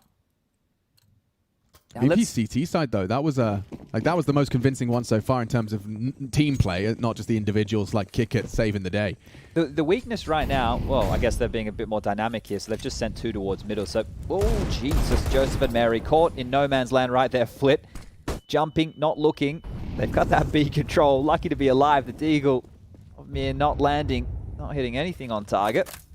And now they have this full B control, right? They can just park Yakinda here. As long as they keep eyes on middle, so he doesn't have to worry about the ledge jump up behind him. He can patrol that B lane for early info. Oh, can't believe Flit's going for a reaggress. He's actually, walked to the fight, does catch Mir. Yakinda, responsible, and passes with flying colors. That's beautiful. That's what you want to be doing on the CT side to lock down that corridor. Kills are coming too easily here. This is a good-looking VP out the gates early. Bombs all the way over towards T-Spawn here, and SDY on 22 points of health. Let's call this the 4th round. I question whether or not an early timeout might be the play here, because don't forget just how bleak Team Spirit's T side was just on Inferno. Yeah. Like they lost. They haven't won a round, Chad. In I can't do the maths. So we have 8 plus 4, 12. Thanks, man. There you go, 12 rounds. Now, if your kids, creative writing, if they're in primary school and they're learning their basic maths, they can join us. Yeah. We're us too. So we'll help them out. 2 plus 2 is 4, and after that comes 5.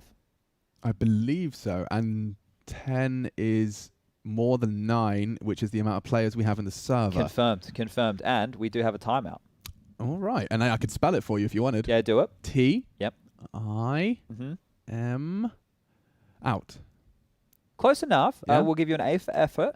We'll give you an A for effort over here. Just to take a little bit of a look at how some of these gun rounds have unfolded early, right? We have seen kick-it using his utility to help out over towards B. So it's clear that VP are more worried about losing the B bomb site than they are A. Maybe feel that they can retake that without too many dramas. It is very easy to harass the plant spots on the A bomb site with utility. If you rotate in through CT spawn, the Molotovs to spam through the smoke, the same through Donut. And if they have very good retake utility, which they do on a map like Vertigo, if you've historically followed VirtusPro, on Vertigo, when they retake that B bomb site, they have really good retake utility. The same could be said here. I want to see that kind of show up first before I sign and deliver it. The match has been unpaused, so it looks like we should be getting action back underway. And to note here, we do have Dexter into his big green. Things might now start to settle into more of standard play. So... yeah, just ancient T-side AWPing. I mean, I was just going to outline that the options are pretty limited. If he's not going to get much action A, it would be a bit of a waste of resources. He's probably going to get boosted up on his box. He'll be smoked and stare at it for a while. Hope Yakinda peeks him out of the lamp room. There's that mid util. You see the molly towards Donut, the smoke as well, and Red House smoked off. So having to respect that, and everybody throwing out their protocol nades here. Team Molly to deny the push Yakinda, but he is across. A big fight against Magix should be on the docket here. Yeah, and this time with the mid-control, Magix doesn't have to have his head on a swivel. He's not concerned about any funny business, aggressive CTs mid, so this is really just going to be a straight head-to-head between some of the most prominent aimers in the server right now. He's safe from the flash, unlikely to full commit, but the sound cues have been heard. Yakinda readies himself for battle, and careful with your spacing, fellas. Chopper, where were you? Ooh, a dink. Yakinda struck first, but Chopper strikes even more heavily. Catching Buster in pursuit of the trade. He's here in low HP, 1 HP, but no. Holds his nerve, and I can't believe Dexter's been robbed there. Just through the corner. Flit lives on, but it still should translate into a round. Now Chopper's gone, forced to watch, 48 seconds and counting. Delay on the plant here. They just scooped up the bomb now, so they will make their way in, and they have a bit of residual utility right here to drop another smoke, a couple of mollies, but Flit looking aggressive. He's going to take a risk, yeah, why not? Delay the plant, make it awkward. Time is of the essence. Dexter planting, and they babysat nicely. Mir keeps his heart beating for a second longer. Tuck now in.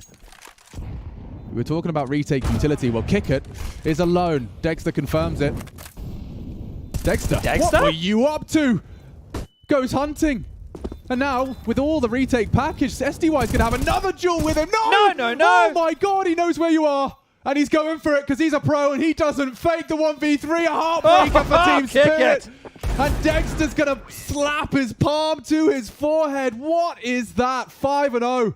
Was there a miscomm there? Because that flash came after. Were they expecting the flash and then Dexter was going to run on out through that smoke? That should never have happened. It must have been a miscomm. A massive fumble right there. Like this right here, you see the flash coming after from SDY. Okay, thanks for telling me where you are, SDY. And then Mid just steps out the smoke on that. He gets the info. He doesn't commit to it. Oh, dearie me. Yeah, okay, thank God. Okay, really need everyone to just like shake it off. Maybe put on some like Taylor Swift or something. Reset. That is horrible scenes. We have 4 players right now for Team Spirit just on 1 kill. Chopper leading the charge with 4 to his name. That is miserable. 8 kills total in 5 rounds played, continuing the onslaught on their CT side VP, and it's not just all their own doing some mistakes to help them to get to this point. Kickit yet to die, 11 kills, 0 deaths. Looking beautiful right now. Double mollies towards mid. And hold them at bay here. And wow, Team Spirit, I bet they were hoping they could take multiple timeouts back to back. Not to be the case. Magix drops a flash, and little do they know there's multiple members around the corner. A boost up and over, using the gaps, and that's an opening. Beautiful stuff from Magix there. Yeah, Flip's going to ruin their day. He's going to ruin their day in a very big way. And look at the restraint. He'll just take the equalizer, and it's Buster's responsibility to extend VP's advantage. Flip's gotten away. Just away. They're looking like a much better squad here, VP, today on Ancient. FaZe were running rings around them on their T side at times, but right now, VP, they really have locked it down. And crushed Team Spirit's spirit, if you'll pardon me there. If they had any left. Wow, James. Caught off guard, but still hits the shot. Leaves us in a 2 versus 3. Here's the problem. That's the bomb on the back of SDY that Flit just saw. They know exactly where it's going. No more water bug, don't worry about that. But they can start rotating the second man over. James can join the party of B. Bombsight with Kickit, the immortal at this point. It's 40 seconds, Chad. If James throws out a little ramp smoke, which he's doing... They're ahead of it. They are ahead of it. But they're worried about Cubby. Kickit's time to strike. Dexter looking the wrong way. Another easy collection and a problem now. SDY needs to give him a confidence booster here. He's only got 20 seconds to do it. Every angle covered. James as well, just punishing anything he tries, any funny business rotating through, and another one to the backside.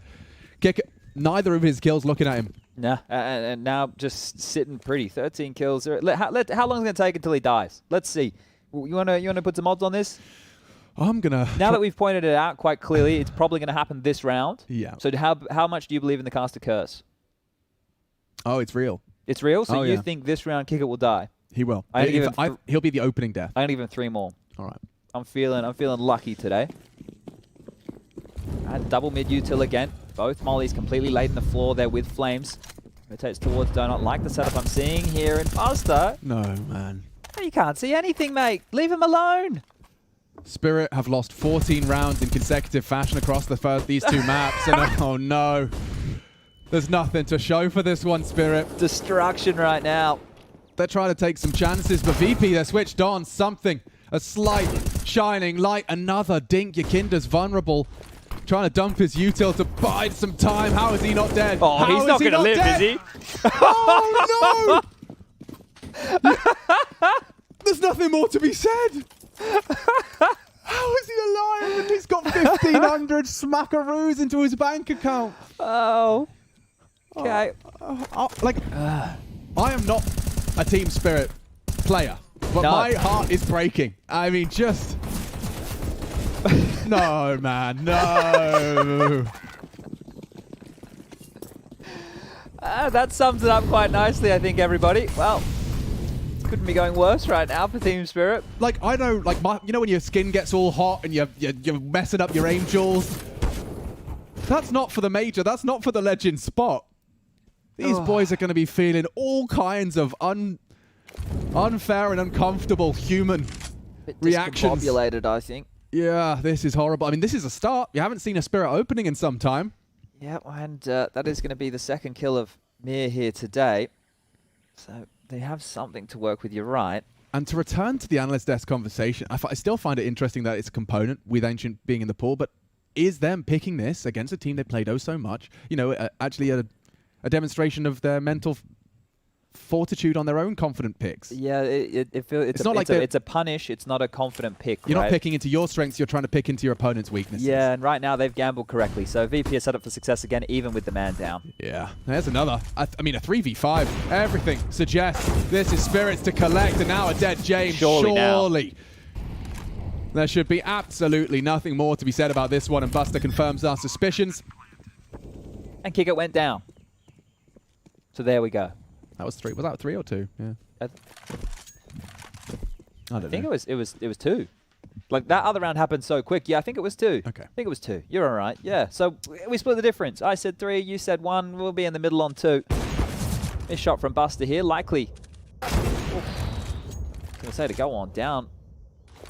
You get some damage to the box there. Buster tagged on up and continuing to frag right here. You need to be careful, Spirit. I know that you've won the round, but still need to start working on a little bit of a T-side bank here yourself. Don't want to give everything up. Meanwhile, James just looking at him, like from his side Licking profile. his He's just proud.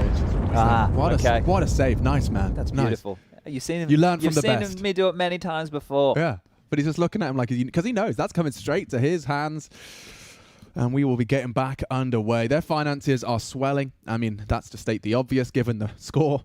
But that's the change-up, right, is they went for double AWPs in a round like this. And the opening happens, they kind of chased Yakinder out of town there. They forced them into the line of sight of Mir.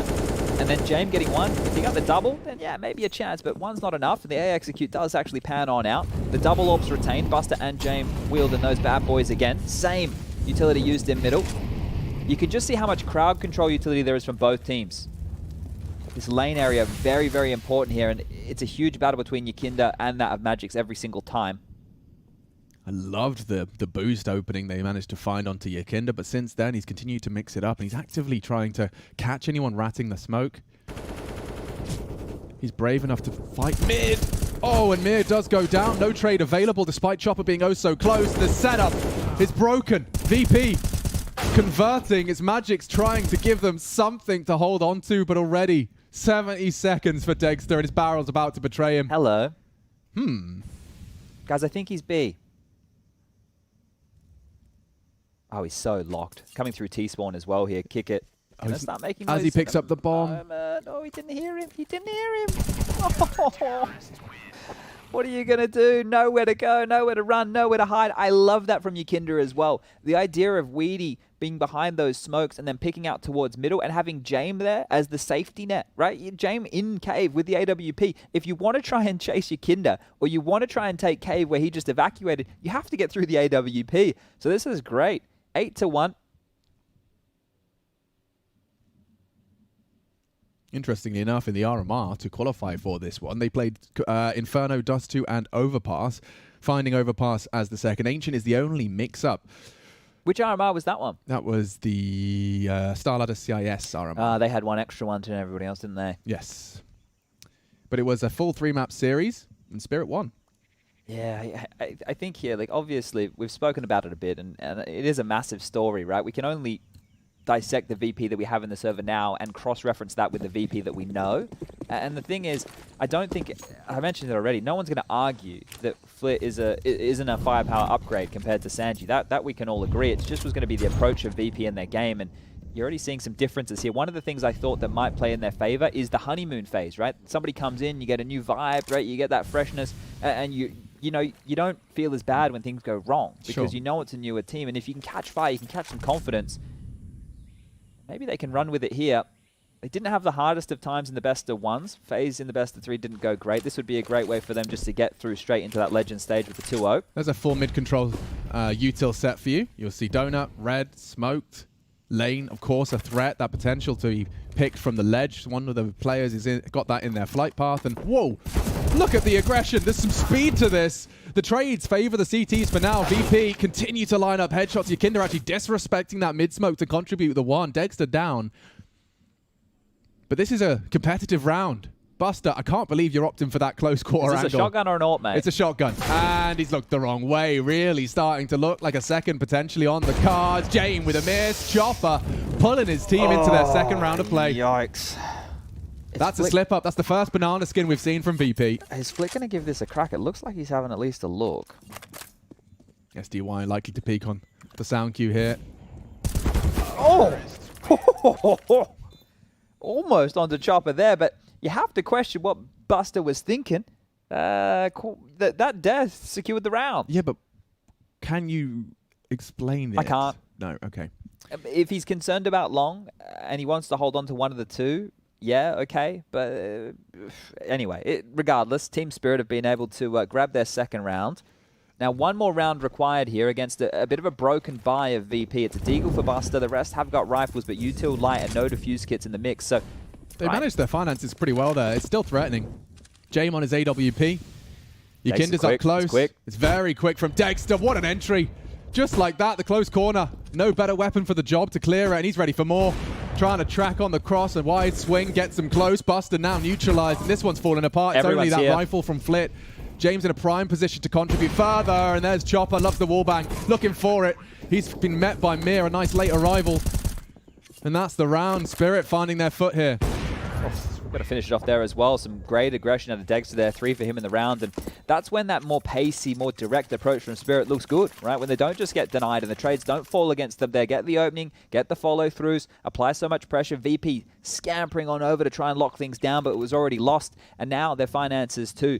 Cash is broken, loss bonus not looking good whatsoever. Chad, if you had to guess like how many seconds this game camera has shown the A site, it's probably like less than 20 in the entirety of this half. Yeah, I guess we had the pistol round where they just got disintegrated after they planted the bomb. Yeah, and then kick it in the second round, disintegrating them again. They walked in and then they all died. Yeah, so the first 2 rounds we got to see the first letter of the alphabet. For now, though, Spirit have demonstrated the capacity to break into B and have broken the economy. So looking for 4. Yeah, I think right here, if you're not familiar, those pistols right over there, they're called the starter pistols. You know, you get them for free. You get them for absolute free here. So now you can see it. This is what it looks like, guys. You got the double box, you got the big box, you got a nice little boost up there next to the tree. You can go in that little temple. You have that most criminally underchecked corner by the plateau box. Yeah, that one right there. Like to see like players like Axile, I think Rez was playing there as well. They just kind of chill there on those eco rounds. Well, I mean, it's because you've got so many other angles to be responsible for. Yeah. Donut as well is a bit of a prickly position. This is where I'd actually give the USPs some odds. Oh, wow. Lovely little pop, but they don't choose to push on it. It does get Mir very defensive, and I'd assume Kickit should be aware. Oh, nice try, but Mir's too good. Yeah, you can see the A site smoked off here. A deep temple smoke. One towards the side of the site. And there's a kill for Buster. Going to be mopped up quickly by SDY, and we'll call this one done and dusted. Just Flit, just James trying to knife something. You like what Yakinda did earlier, and there's Flit. He's gone. A couple of kills, not too shabby, but 8-4. And this is, by the stats, guys, quite a CT bias map. Yes. So if you're Team Spirit right now, 4 rounds is actually pretty good. I know it doesn't seem that way, but 4 rounds is pretty good. Whatever they can get on top from here is going to be great. If they can get themselves up to 5-6, really quite a good half here. But it was just feeling in the early stages like the second half of Inferno was carrying on through, and the VP shutout was looking to continue here. But the mid control quick this time, out they barrel, Flit in no man's land, and the kill his way. Mir's down, looking desperate as they head back towards A.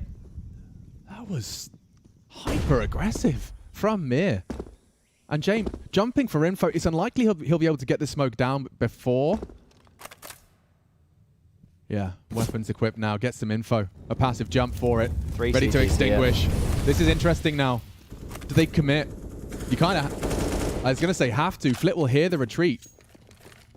He's going to be relaying that information. Loud steps on the retreat. Yakinda's already readying to catch any lurky boys B, but he'll be able to check mid as well. So powerful position for him to be in here. With that info he's just taken, you know, it is a good opportunity for Buster either to hedge his bets, rotate back to mid, or push on down, right? You can either leave Yakinda here to hold mid, or you can leave him to hold B, and it looks like they've opted for the B side as mid is the area of traction. A flash and a fight. Oh, he could. I mean, he'd be setting himself up for the potential double. Magix is responsible. He has Kick It to call upon if he needs aid. His back is just completely turned to B right now. Like, he's got a sixth sense about this one. There's no one behind him. Yeah, fake the steps, rotate back to A. In fact, look, VP, no. Oh, and kick it collects. Chopper, that's more of an indication that they're trying to go A. Here they come. Jamin Temple, close on the CTL. Buster's ready. And bring in the fight. They strike in unison again. It's so brutal. It goes from 0 to a 1 round. VP 9, Spirit 4. And as you discussed, don't forget, yes, does favor the CT side, but not only winning the half, but now extending that lead. And the timeout called. Team Spirit wanted to take that pause. It looks like it's a technical timeout Okay. here. We have just had a player drop from the server, so wanting to get all those little bits and bobs sorted. It is SDY at the end again, so hopefully not too many dramas here before we can get this one back underway. But right now, it looks like Team Spirit are expecting to force VP around the map, and VP tend to be one step ahead in a lot of these occasions here, because that is a perfect example right there. Chopper hears the rotation coming on through CT spawn with the footsteps. Kicket's waiting for that, right? And he gets baited in, Chopper dies, and at that point they have a very good idea. And one of the key things that I think that VP had for them, especially throughout that online era, was Yakinda was a player that they could just leave on a side of the map on his lonesome. And he could just hold it down. They'd have a lot of faith and confidence in him. The fact that they had so many players heavy over towards A, it's a feature of the fact they can leave Yakinda and the fact that they're reading them very well. It's a luxury, isn't it? And I think that what's so good about, especially with Ancient and the way that contributes, is the fact that not only can Yakinda be on the most commonly hit part of the map, and the most important position to hold in lights and lamps, but he can actually also play a huge amount of information on his own back and use his own best judgment to the point where he is the perfect man for the job. It's a lot of responsibility. It's like the solo B Inferno Orpers, you know, you get to put your Zywoos on it and Vitality sit there and play a confident 4-1 setup. It's similar in that respect, and of course it was rare to see such a stubbornness from Spirit to hit the A site. We talked about it. Haven't seen much of that, but in the round 13, we do get to see a gun round head that way. Yeah, just to keep everybody up to date here, it just was a PC crash, so we're hoping to get that one fixed ASAP. And we'll get him back in as soon as we can. Looks okay. So I've just received word from the voices in my head that they will be switching the PC. So 3 to 4 minutes. So now, if you want, right, I'd recommend quickly running to the loo or grabbing yourself a drink. That would be 2 things that you could do within these 3 to 4 minutes. Talking about voices in your head. Yes. Do you talk to yourself? Like, as in, can you hear your own dialogue? Like, you know, is there a voice? Does it have a voice? It depends, right? When I go through my everyday, like, because I'm on autopilot with the most of the things I do, right? But when I'm sitting there and I'm actually forced into a time where it's quiet Reflective. and I have nothing, like when the power goes out in Malta, right? When the power goes out in Malta and you haven't charged your phone, that is the time when you do sit there and I do hear my inner dialogue. When you're staring at the candle, going back to your caveman days. Yeah, because that right there, I can't even read a book. But yeah, like that's not too bad whatsoever. But yeah, I do have that voice in my head. Yeah, and I mean, it's interesting. Some people don't. Some people straight up don't. I think so. I don't think about it, right? No, but not I'm not often in a situation where I'm not stimulated by something. Yeah, oh yeah, absolutely. I mean, I'm a dopamine fiend. I'll always try and find some form of stimulation or distraction. But I know when I tried to go on, well, I don't want to call it a health kick, but I know when I tried to be a little bit more mindful about myself last year and I was doing yoga and stuff in the mornings that, you do get a bit more focused, right? And that's one of the things here that I think, if we want to relate that back to Counter-Strike in a big way, right, is that these You're players... already pulling us back. Well, no, it's just because I think that it is something which is important for this type of a situation. Yeah. Because if people at home aren't familiar with a technical timeout, you're not allowed to talk. Yeah. You're also not allowed to type. So you have to sit right here, and that dialogue that you have in your head, you kind of want to keep it on point. You want to keep the intensity there. You want to keep going through what's next. You know, what do we do? Make sure you don't start to stray your focus, that you start to think about the external factors, or that you don't let the moment of the scoreline being 9-4 start to mount on top of you, right? That's where, we can draw the parallel back to Counter-Strike, because that dialogue inside your head is actually going to be important in moments like this. Yeah, 100%. And I think mental game, obviously it's the notoriously unquantifiable, but it is also something that we can observe. Like, there are some players that I think just have world-class mental. Symple, obviously, is a prime example. Like, I mean, he hasn't always, but it's something that you can see a clear upswing in his ability to just focus on his problems and his successes. He has a championship mentality here, and this is like the major for Navi coming in where they're the clear favorite. But speaking of Simple, last night on his Instagram, he did like an AMA. and people could just send him on Instagram and ask questions. And one of them that came through, and this one I found quite amusing. It was, who impressed you in Challenger stage? ? And his reply was, no one. Now, the VP mid laner, is it? Oh, well, maybe. Yeah, like, yeah, okay, all right. I know, I see what you've done there. But, yeah, like, you see that and you read and you think, okay, you know, like, what type of Counter-Strike have we seen? What type of Counter-Strike are we expecting to get out of Simple here? Do you see that 1-on-5 that he had on Mirage in FPL just the other day? Bro. Right, that was awesome to watch. Like, from the enemy's position, right? Like, that was really quite fun to watch. And I reckon, you know how like the FYP is like in a machine learning algorithm, like on Instagram, you know, this For You page, basically it works slowly tries to appeal to you with different content. Okay. And I'm just suggesting that I reckon Simples is just like Kobe, Michael Jordan quotes, Mike Tyson, because I get some of them in mine. I reckon every single one of his is like, I need new haters because the new ones are fans. Every single one is just motivational quotes from GOATs. Wow, that made sense and rhymed. But back to off-topic discussion, because I have no ETA. Another one in terms of what you can visualize. I'd like to know, you guys at home, can you visualize, if I say pink apple, like a pink apple, can you visualize it in your head? Can you see a pink apple in your head? I think of a pink lady apple.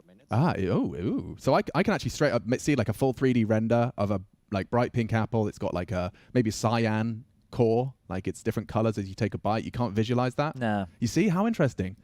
Brains like, are all weird and wired differently in there, and like if it was in front of me and like you've just explained it to me, then like I can get it. Like it's not that I can't fathom its existence. It's that I don't build the mental picture of it. How about a tree made of water? Could you visualize that? I can. Like it's all bibbly wibbly. It's all contained. I have an idea of what it should or could look like. Right. Your own picture of it. Yeah. I don't know, but I don't picture it quite visually. Like it's more wordy? It's a bit more like, so this is what does water look like? Okay, and you know, they kind of go from there. I don't know. That's a curious one. I'm not great at thinking. And there he is on your screens as well to highlight your Kinder once more. The desk outline. He is calm like water. He is. But the desk outlining him as a win condition. But at this point in time, I think credit really does have to be given to Kicker because he's gone above and beyond. On Inferno, he was leading in opening duels. He was leading at the top of the scoreboard. He finds himself on 17 frags here on Ancient as well. No one from the Team Spirit roster has broken double digits. He's closing in on 20. Yeah, it is looking pretty good day at the office here for Kick It. Now, we shouldn't be too far away. We're just loading into Steam right now. That's when the phones come out, the Steam Guard comes on through, and just make sure the config and all those bits and bobs are looking pretty. But there is also a B stream going on right now. If you're interested in that one, it is Heroic versus Entropic. I'm not quite sure what the scoreline is over there. It's twitch.tv/PGL_CSGO. Okay. I'm getting the reports in live and direct here. It's 8-7 currently for Heroic on the second map of Nuke. Interesting. Okay. So first map went to Heroic, right, on Ancient? It was, yeah. Okay. So it's not too bad over there by any means for Heroic. This is a qualification game for them as well. Winner of that will join the likes of Copenhagen Flames and FaZe, who went through yesterday. Just to go through the teams who are currently waiting in the Legend stage. Let's see if I can do this off the top of my head. Navi, Gambit, Liquid, everyone's favorite EG, of course, NIP, Furia. Damn. Who am I missing? I missed the list. I'm sorry. No, you're all right. Gambit, Navi, Furia, Liquid, EG, NIP. Why am I blanking? It's big names I'm blanking on here too. Oh, G2, of course. And the last one, Vitality. How can I forget about zywoo? Thank God. Yeah, all right, there you go. Two massive ones. The French. I'm sorry. I didn't intentionally mean to leave the French representation out of things here. niko for G2 and obviously zywoo for Vitality. So some big names waiting in the wings here. And that'll be on Saturday. We do this all again. The Swiss stage, same situation. Best of ones is the establishing matches. Best of threes is the decider for either progression to the Champions playoff stage or elimination from the event. But here you go. We're back underway. Thank you for bearing with us.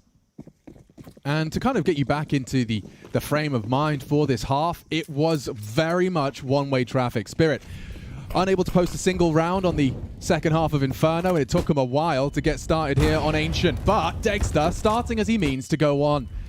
A 9-6 half is straight up competitive. Yeah, it'll be a really good half, and that's a huge opener right now. This one is going to be a very awkward round for VP now as they're hedging back towards the B-bomb side. Again, Dexter trying his luck against Jane, but he's going to get one back in a 4v4 as the fights continue. Yakinder and Flit chime on in. Magix is down, and it's fallen apart after the opener. So quickly. They just went and took the fight. You're there? All right, we're coming. That's normally when the round just like settles in. Do we wait for any? That's what you want. You want the CTs to go aggressive. And there's more to come. James gets jiggled.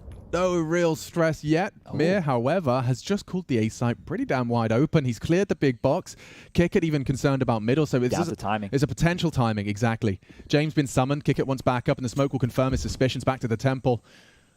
James fills the gap mid for now. The bomb will be planted by SDY. There's denial. Oh, no, it won't. Brutal angle. SDY denied, and this one's fallen completely short of the mark. Wait. Oh, that's a flank. Mir, 2 targets on his plate. Oh, my God. This could be huge. This could be absolutely gigantic. Now the 1v4. Yikinda's low. Falls into a 1v2. Bombs on site. He's got time and he spots out Flip. That's the healthy one. He's hit the headshot as well. Mir to save spirits, hopes, dreams. He's gone all the way round to the A side of the map.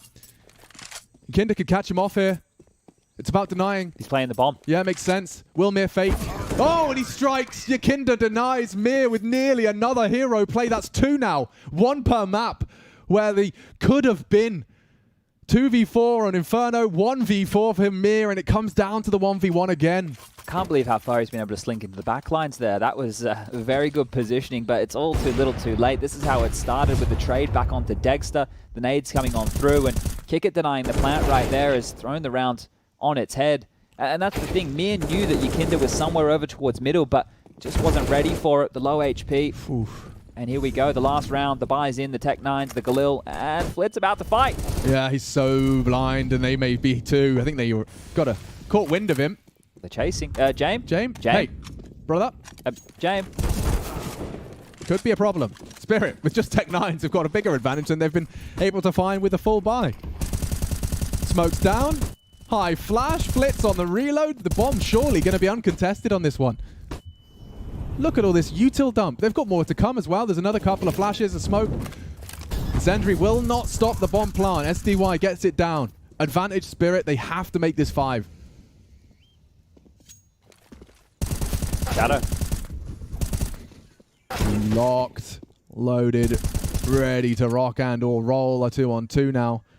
It's become competitive, but SDY's flank is everything. Kickit's aware of this. Is a timing on this. He's going to be patient. And as it fades, SDY did look away and down to 2 HP. James with an AWP. The health not so relevant anymore, but they fake catching Dexter on the look. Quick one. This gets awkward now. 5 seconds. Oh, it could have been. It could have been just shy of the mark. Whistles past the shoulder, and 5 will do. Yeah, 5. All right, we can work with that if you're a Spirit fan right now. 5 is better than this was looking. 7 in the hole here, being able to get a respectable half. I'm quite to see a CT bias map of Ancient right now. Chad, I'm going to hit you with some hard-hitting analysis here. It's a really important pistol. All right, we'll slap him in the face with the cliches early. We'll let you all know. It's a really important pistol. I mean, you just can't. If you're Team Spirit, you've had really bad starts to the last 2 halves. Now, they here's went the down thing. 0-8 in 2 halves back-to-back. SDY, don't knife Chopper, all right? As we have a little bit of discussion here, right? Leaving spawn, guys, we cannot risk losing any HP before we even see the bad guys. The bad guys. The bad guys. Well, you got the good guys, you No, got the bad guys. I remember in the playground, it was always like you split up the teams. You want to be the goodies or the baddies? Well, it's quite clear who's who in this. Let's go. Ooh. Interesting decision. A 4-man mid setup? James, you're about to rude shock. I'm not interested, says James. Buster is. And he's going to run towards the A site while they try and break into a 1-man B defense. I say 1-man. Chopper likes this box, doesn't he? Yeah, and it could be potent. If they go for an open plant, okay, good angle for the plant. Chopper's been spotted out. He's got his backup though, no stress. The boys are here. Yeah, and Spirit out hitting all the necessary headshots. Yikinda's at least isolated them. James going around the world to really ruin the day of Spirit. They can't lose this. They're not going to be aware of this though. They're not going to be expecting this. Yikinda's already extended play. Now James strikes. Now an equal exchange. Can't find the head. Running out of bullets. Kickit contributes. This is madness. And it's going down to the wire. A 1v1. They had 5 players up against 3. And now James can play the clock. He's called the bluff. He's just hanging out.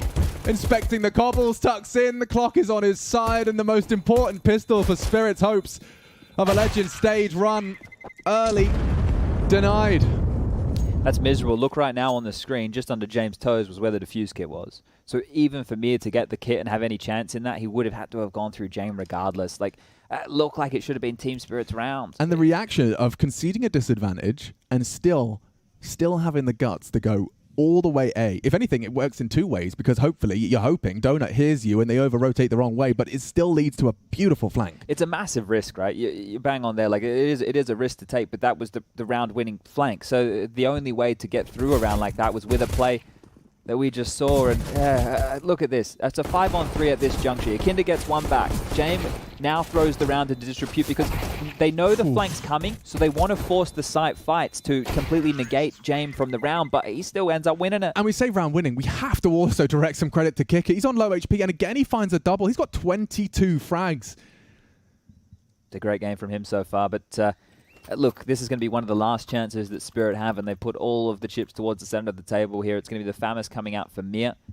The rest are going to be upgraded into some pistols. It's actually 3 5.7s and 1 Deagle. No defuse kit, 3 smokes, a bunch of flashes, and a Molotov. Deep molly from Magic's here. We'll hold them at bay, but if you are VP and you guys caught Inferno, you know on the T side, there doesn't necessarily have to be a rush, especially against a low buy. You first of all want to identify where the stacks are at, what type of buy that you're dealing with, and then you're going to get a little bit of a move on here. So the passive 3-man stance outside of the B doors. 2 players over towards A, defaulting, and you kin to the point man through, spots one and the other. Ooh, good restraint, good restraint. Baits into the Buster hold. Clears out Cubby. Looking very calm, Buster. He is going to be just chilling out behind the smoke here. Magix is getting closer, 2 HP. Bit of a... What's Magic's plan with that? Is he just trying to underhand the smoke? Yeah, okay. So yeah, just trying to hopefully buy some time for this mid push. But the thing is, because the CTs are so active, if VP just... Oh, it's going to be the perfect time, isn't it? Nice hold. Actually, works out wonderfully. Allowed to reposition, reclaw an advantage. There's even a weapon that could potentially find itself into a Spirit member's hands. No one's going to retrieve it. There it goes. James here. It has to be back towards B, but this is where they need to break the 3 players right now. Remember, Magix is low, 2 HP. Dexter close 2, and Mir ready to swing on out. This could work wonders.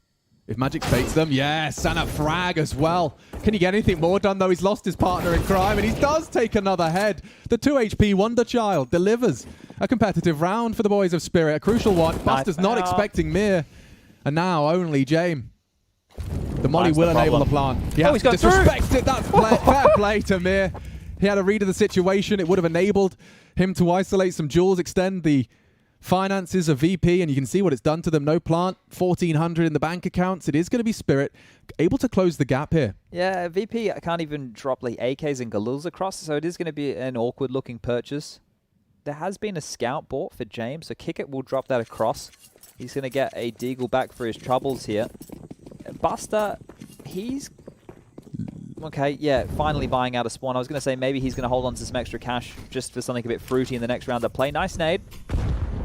Good damage done to James here, but they're going to allow the scout to search. Now, the reason he's going to scope in early, like you can see here, obviously he is aware of the pushes, but as you start to enter A main, if you make noise, it's all heard from the donut position. So you need to be careful with the sound cues in this part of the map.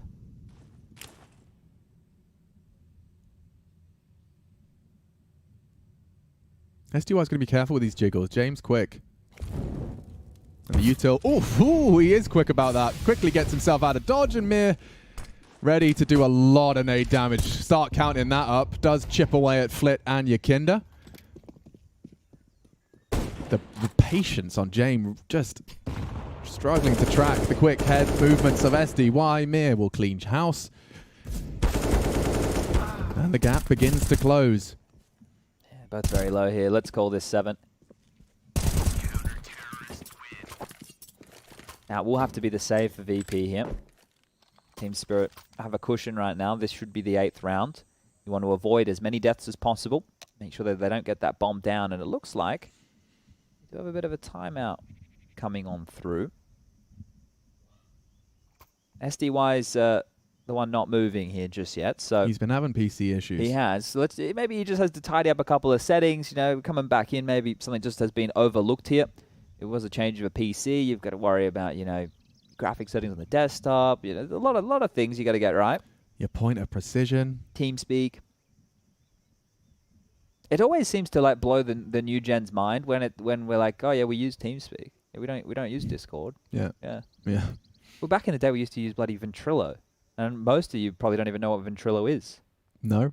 Shout out to you Mumble. old-timers. Then we go even more old school. We can talk about MIRC. Now that was... What was the UK server on? QuakeNet. Okay, we were on Enter the Game. That was another server? Yeah. Damn. I just remember just how good it felt when you got, like, you'd been hanging around long enough to be starting to get recognized in the IRC, and then the next level was when I got, like... Plus V? Was it Plus? Yeah, Plus V, that's it. Yeah, on Plus O. So Oh my Plus God, V that's was a like, throwback, yeah, bro. like a VIP, and Plus O was like an operator, so then you could do that, you could change the title Extra and that kind of stuff. You could commands. kick people and Yeah. stuff from the channels. Just, it is going to be a little bit of a PC restart here again, I think, as the game crashed. So a couple more minutes. Oh, actually, it looks like we're getting underway quite quickly. SDY is back in. The match medic has been called upon.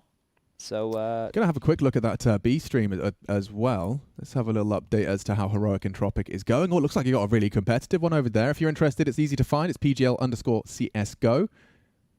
An 8-7 on the second map, but it does look like the T side out of Entropic is competitive. So worth checking out if you're interested. yeah, you'd want to hope that Heroic are like the heavy favorites in that one, especially after losing to Flames yesterday, right? And Flames have been playing fantastic Counter-Strike, right? But Heroic coming into this, we wanted to see them in their best peak form. I'm hoping they warm up more into the tournament, assuming they do qualify for that Legends stage. Entropic will get another chance tomorrow. So that will be the same for the loser of this series on your screen right now. Whoever loses out of VP versus Spirit are not eliminated from the tournament. They will have one more crack in a best of 3 tomorrow. We have mousesports versus Renegades. So to any of the Aussies who are watching early today, I don't know if you're going to be awake later tonight to see that game, but Dexter versus his old team of Renegades, which he left for European soil. That's a fun little storyline to keep tabs on there, but that one's for elimination, so it's a bit of a Game of Thrones scripty. Who's writing that script, man? That's like horrible. Oh, the poor boys. Like you know, that was one of those situations in the same way like Nork getting replaced, where you just kind of you sit there and you go, okay, man, yeah, it makes sense. Makes sense. Oh, Dex, you've been offered to bring Oceanic in-game leadership to the Tier 1 European soil. You take that. Yeah. You take that. I don't blame you, bro. But now they're about to go head-to-head for elimination of the Major Dream. Yeah, that's going to be an interesting one. You can see there on the right-hand side of the screen here, we just brought on in that scoreline from the B stream. But we do get things back underway, and where we left off was VP staring down the barrel of an economical here, just going to save their pennies and keep that piggy bank full of as much cash as possible here. In the next round to play, it will be the 2,400 loss bonus. You know what, Chad? I'll say it. There is 100% chance. 100% chance of rain today. Of rain today? No, of VP losing this round. There Okay, is a well- 0% chance that Spirit will let this one slip. You've gone full Jason Moses O'Toole. He always told me, he said, never go 100%, but here I am, speaking in absolutes like a Sith. Yeah, you don't want to do what Jason does. He's renovating a bloody house at the moment. Yeah, but no one wants to do that.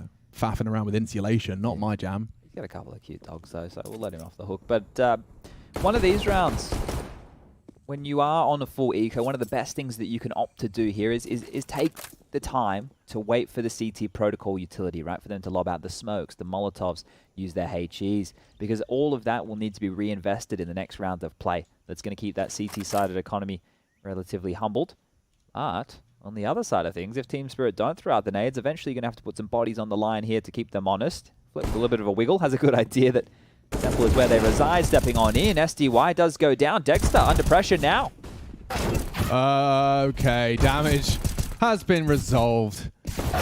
And that's the end of that. Just the one casualty. No one's going to get too upset over on the Team Spirit side, and certainly not upset to see that gap closing. I mean, again, two maps back-to-back. We've seen large CT slews out of VP, but they really did claw it back, really responding well to find themselves the 5 necessary in that T-half. And now that's 3 on the trot. Team Spirit's defense, stringing it together, winning that force buy and building upon it. There's a perfect highlight of exactly what I'm talking about. And yeah, coming down to that 1v1 in the pistol. Didn't really last much longer, the great force buy and its conversion. We're into a full gun though, Chad. Let's see how this one shapes up. Oh, hyper-aggressive. Magix, he wants control of lane and he's got it. That's the power of the deep smoke, Chad. But they lost 100 HP between the two of them right there. Mir and Magix are both burnt down to 44 points of health. That is a lot to give up for space alone here. It's just like the banana control they were going for on Inferno. Quick knee-jerk reaction from VP is head A, but look at this. Chopper anticipating it, reading it well. He'll be in a prime position to contribute. They've almost completely evacuated that B bomb site right now. They've just left one man, which is Magic's, with the MP9 to jiggle P. It almost feels very reminiscent of Inferno, right? It does. Like they've just smoked, deep smoked banana, taken full banana control, and it's in the same way VP, classic VP form, they go poke and prod at the other side of the map and will return. Okay, well, I understand because on Inferno, as you mentioned, VP did get a move on when they knew it was a heavy presence towards the other side. But now they've just chilled, and still remember, Magix and Mir are half HP.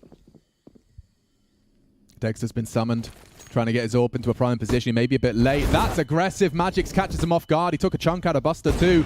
Hard shot missed by Dexter. Jane breaks into the site, leading with that AK-47. Oh. Multiple targets they line up, and this one disintegrating for VP. Kicker's looking the wrong way, about to be pantsed. I say that. So it's bated breath. This is a powerful position to be in. Buster's definitely dead. Yeah, baited a little. Kickit might be able to do some damage, but the time's so sensitive, it's just unlikely. Yeah. Hiding in plain sight. Yeah, all right. Well, that one, even with the HP disadvantage that was taken earlier, I couldn't believe how much they were willing to lay on the line right there. It's a Jaguar, not a cheat. It's the first time I've taken a closer look at the kitty. You were telling me. Wait, Kick It, don't go down off the time. That is a nightmare. 50 bucks. What the bloody hell is going on here? Oh, you can see the smile on his face. It's been a while since we saw that. Chopper knows how much that means. That is massive. What happened there? I averted my gaze. I assumed he wasn't to be cleared. They spammed through the wall. It didn't hit him, but I think that he thought they knew where he was. So he's going out to look to see if he can. That's bad. That is bad. Like he was already in a tough spot, but he actually took the fight to them. So he's got 50 bucks. Yeah, next round he is going to get the full max loss bonus of 3,400. So if they can plant, it's not the end of the world, but they have to plant here. All right, a different mission for VP. The round a bonus, but the bomb plant compulsory to overcome the disadvantage of the death after time. Oof. Just a strange one. And they've been stalled out again over towards this B lane. Definitely not as much real estate for Spirit to work with here, but they would need some bangers, and Dexter's nade looks like it's destined for damage and success. Comp that one, Buster. Yeah, I don't know how they did it, but I think Spirit have snuck a couple of magnets into Buster's Kevlar. He's been catching these nades. They have smokes for left and right. You can see Flit and James lining them up. It's only going to be Magix now. Like, if Magix can delay, then that bomb does not go down. If they can find that insta-dink, they're cooking. They're cooking with gas, and that's the end of Magix. Chopper knows what's up and fights through the smoke. SDY joins him. They deny it. Trying to kick down the door was VP. And Spirit just don't let their man be isolated. They don't let Magix go down for naught. They know that he's being hunted. He's communicating as such. And yeah, they just strike, disrespecting the smokes. It's not a wall. And there goes another tech timeout. This time it's not SDY at least. It's going to be Magix this time round. So a couple of wobbles. But we got the players at least on the A stream within that little tournament environment, the studio setup that you can see here. I'd say wobble is onomatopoeic, would you? Wobble. Yeah. Wibbly wobble. Yeah, like jelly. Yeah. Yeah. Like I kind of visualize it. Or like a big piece of like corrugated. Or like a wobbly head, a bobblehead. Wobble. Yeah. I kind of feel it. I'm with you. I see where we're going with this. Magix is on its way back. Fingers crossed. We'll get this one back underway shortly. A reminder as well that tech timeouts does mean no talking. So in terms of momentum, can get a bit uncomfortable. Don't forget, Spirit are on a real run here.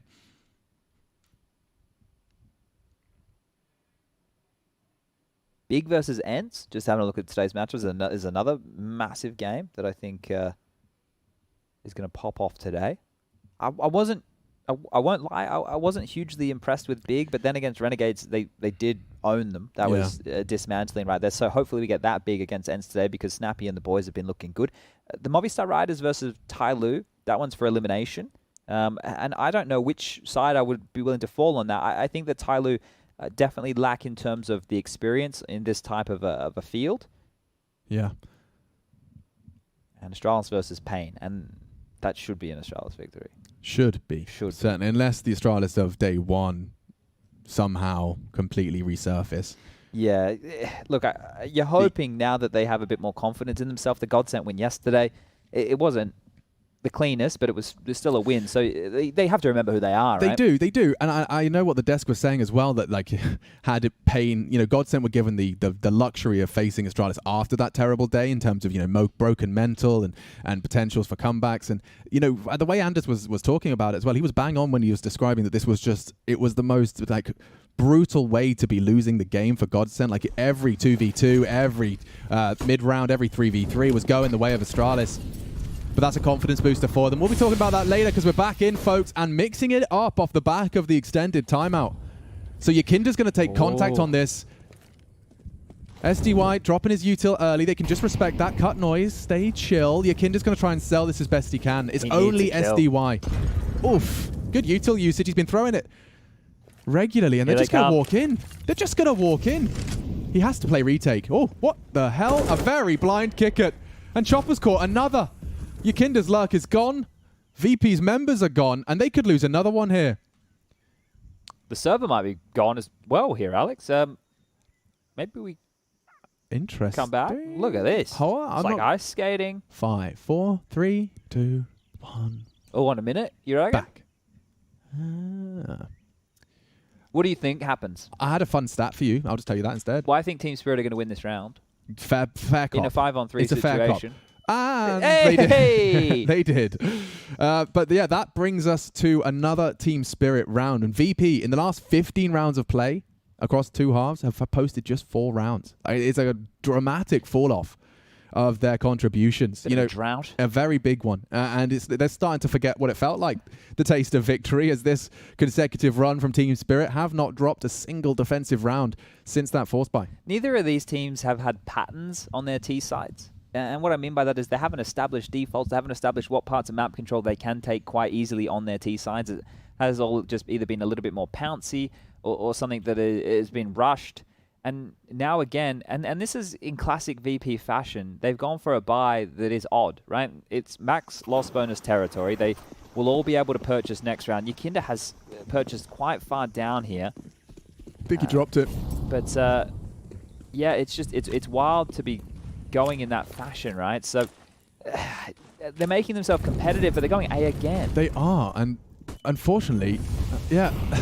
They can't. Oh, it's a disaster. I'm trying to process what we've just seen there. So the double incendiary, even though the extinguish came in, they flashed ahead of it. So they've got all the info that the initial intention was towards A. Yeah, now there's no nades left. And now cancel that. Because it was an all-in. And don't forget as well, Spirit were anticipating that. They even dispatched Dexter off spawn to be there to back up and bolster the numbers on A. Chopper's got a lot on his plate here, and if he doesn't check, but he will. And there's potential that they won't anticipate a full, quick presence switch up to that B side of the map. What a defensive smoke that was. Could get multiple kills out of this. Yeah, good response out of Flit.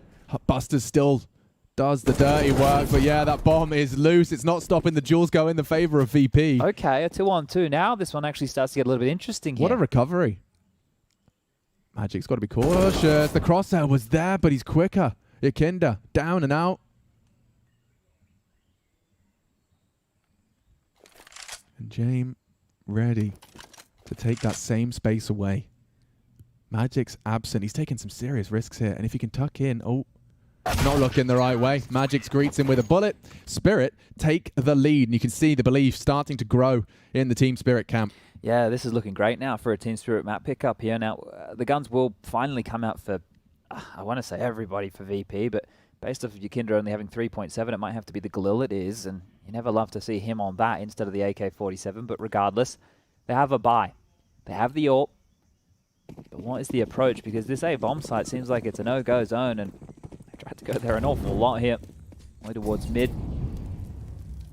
Deep smoke as well. Jane won't be getting anything. YEKINDA through the flames. Quick up for this cave control. That molly holding him at bay for now. Chopper's across. I want to drop that smoke, creating a wall. We saw YEKINDA do a similar play to this, and YEKINDA has a massive gap. YEKINDA should get this kill if Chopper steps out too far. Just way too deep on that smoke was Chopper. That was a gift for YEKINDA. Hard to find an opening frag in that room in particular. He's done it on his own. It's an unforced error as well. Just flubbed the smoke. Okay, well, on the back foot a little. think they realized that Flit crossed here because the rotation coming in right now from Magix, he's just dropped back to cover off the red house. So, well, just left one man of Dexter towards B who still gets a kill. It's up to Flit now. It's going to be checked. Doesn't even adjust. Can't afford to. 3 on 3. All the kills are isolated as well. It doesn't feel like there's any trade potential. You can't take space off of this. Oh, you're not going to creep through the smoke, are you? Oh, the timing. What is going on? Dead, man. Dexter falls. Yekenda with a ballsy maneuver, and James anticipating that donut player. He knows SDY is still alive, and it's Mir that goes down. Magix left to his own devices. Good luck, have fun. 20 seconds if he could disrupt. It's a common clear. Yekenda looking in the right place, and as it fades, it's the first victim. Oh, Magix! Oh, that is something! Snaps to the head! VP dead! The dragon best the polar bear, and it's all Magix. The coach in the background there, I don't think anyone quite believes it. And the grin on his face, magic moment right there. Let's check this one out again. The smoke fades. Third frag, dude. Yekinda's ready too. Snappy. Yeah, we're not talking about Marco. Woo. All right, well, the best chance VP have had this entire half ripped away from them. And of course, the timeout in response here. That one is going to sting. Yekinda on the timing through the cave smoke push. James waiting and waiting and waiting. Catches SDY, but nothing matters. Dude, and the round's over. As he gets that first kill, it's over before the first death can communicate where he's died from. It's just the swiftest triple we've seen. Clutch, no less.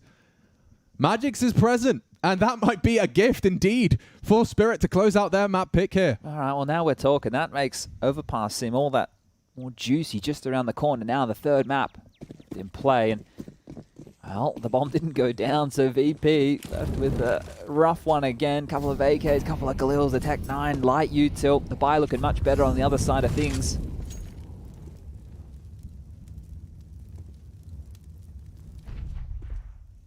Flint, space towards middle now. It's desperate times for VP. Nothing seems to be working here. They need someone to change that conversation, and Dexter. Smoke blooms, nade to follow through. A little bit of damage done, but space here for Flit as he makes his way in towards Donut. The duel is near necessary. The stalemate as SDY joins the party. They're holding them at bay in middle. They have to back off because once that mid smoke fades, they can re-pick. I feel like Kickit's actions were just to pull one of those two Donut members away. Reduces the likelihood that Flit's advance up back towards the ledge will be stopped. A nice lineup for their smoke. Enables a deep one on ramp. Enticing you into that common ramp corner. It's enough util here for VP to go for a very basic B execute, smoking off the left and right lanes, and Molotov towards the cubby position as well, and they can go.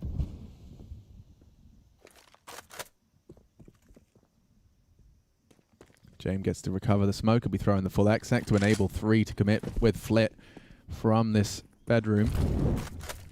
Counter utils out. Flit, though, what an element of surprise he has. He's trying to be loud about it. He's got the site locked down. It's a fast flank here from Mir. It Mir. is very fast from him, and he may not anticipate it with SDY taking contact. Mir does strike, the element of surprise, and now Kickit has to cancel the plant. Buster and him partnered up on the site, and down goes another. Spirit looking set. Bomb now down. It's a 1 versus 4 with only the Tech 9. Call it 14. Great recovery from Team Spirit here into the second half, and still undefeated since that pistol. Yeah, this is great stuff, right? You're seeing now the holes within the game here. The T side is just lacking for VP. Right? I think maybe, just maybe, we've had 2 full gun rounds in total, either due to saves or due to the dying after time of Kickit. Remember that? So you don't have to go back too far, but it's definitely a change of demeanor on the Team Spirit faces, and it was looking bleak. There is some fight. Plant down, the gun's out, the buy back, James into the AWP, but in the first half, Kickit was the hero. In the second half, VP, they need one. They need one, and who are they going to call upon right now? Magix, the one that resuscitated them a little here, and he's lost his head quickly. Mir's taking a real gamble, trying to support them as best he can, trying to be responsible for mid and lane in quick succession, actually just changing his mind. He gives the responsibility over to SDY, and now looking to maintain at least some degree of information and presence towards this mid side of the map. They've given up A completely. It's a fair gamble, a fair cop. There's a universe where Spirit can turn this on its head, you know. And they have enough money where they can actually stay in contention for this. Right, next round they have a buy no matter what. So they want to fight. You can understand Mia hiding in plain sight here. This cut out, hard to clear. He might be focused on Donut, you know. Backs are going to be turned. Backs are turned. Baby sat. Nice.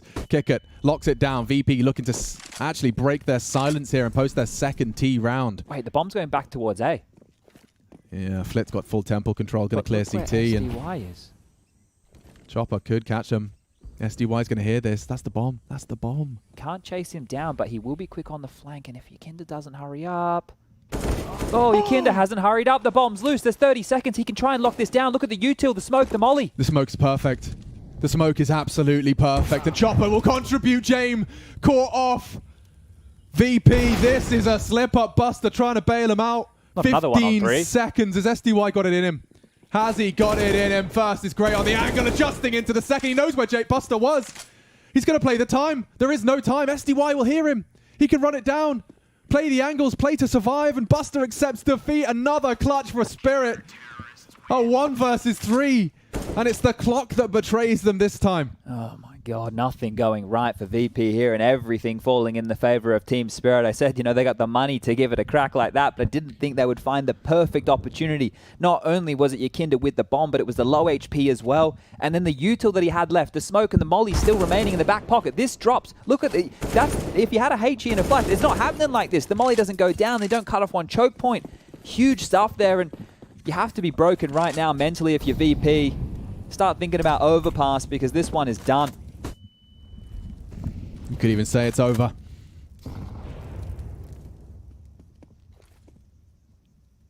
James looking for an entry. Smokes it down.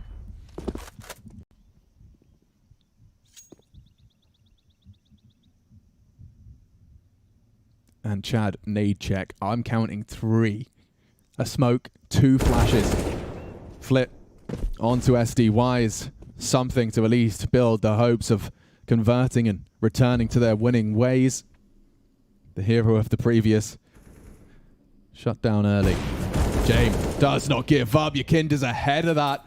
And their double peak has left them looking a little silly now. Well, look, the bomb is still loose again. They can give up kills one more time. There's another one. Dexter on to kick it here. They still have to run all the way back. Bro. Miz pushing. He can't. He might find the bomb again. No, knife out. Buster's got him. Oh, well, nearly shy of the mark. Dexter could win this. If he puts it in the spine. He starts running the long corridor. Oh! It's just a smidge of Buster as he disappears off. And I think at the same time as missing that shot, we see the round and the hopes of a conversion fade away. But still, VP, they're giving us some opportunities to rounds they really shouldn't. Yeah, Yakinda, as soon as he identified where that shot was, just hightailed it over there. So 3 more rounds and we do go to overtime. If you caught the little bug, just pop it up on the screen right there. It looks like over on the B stream, Entropic have taken it to the 3rd map against Heroic. So maybe both of the series here today for progression into the Legend stage, going the distance. Spirit just need 1 more round, and into this, they've actually had to exhaust the majority of their funds here.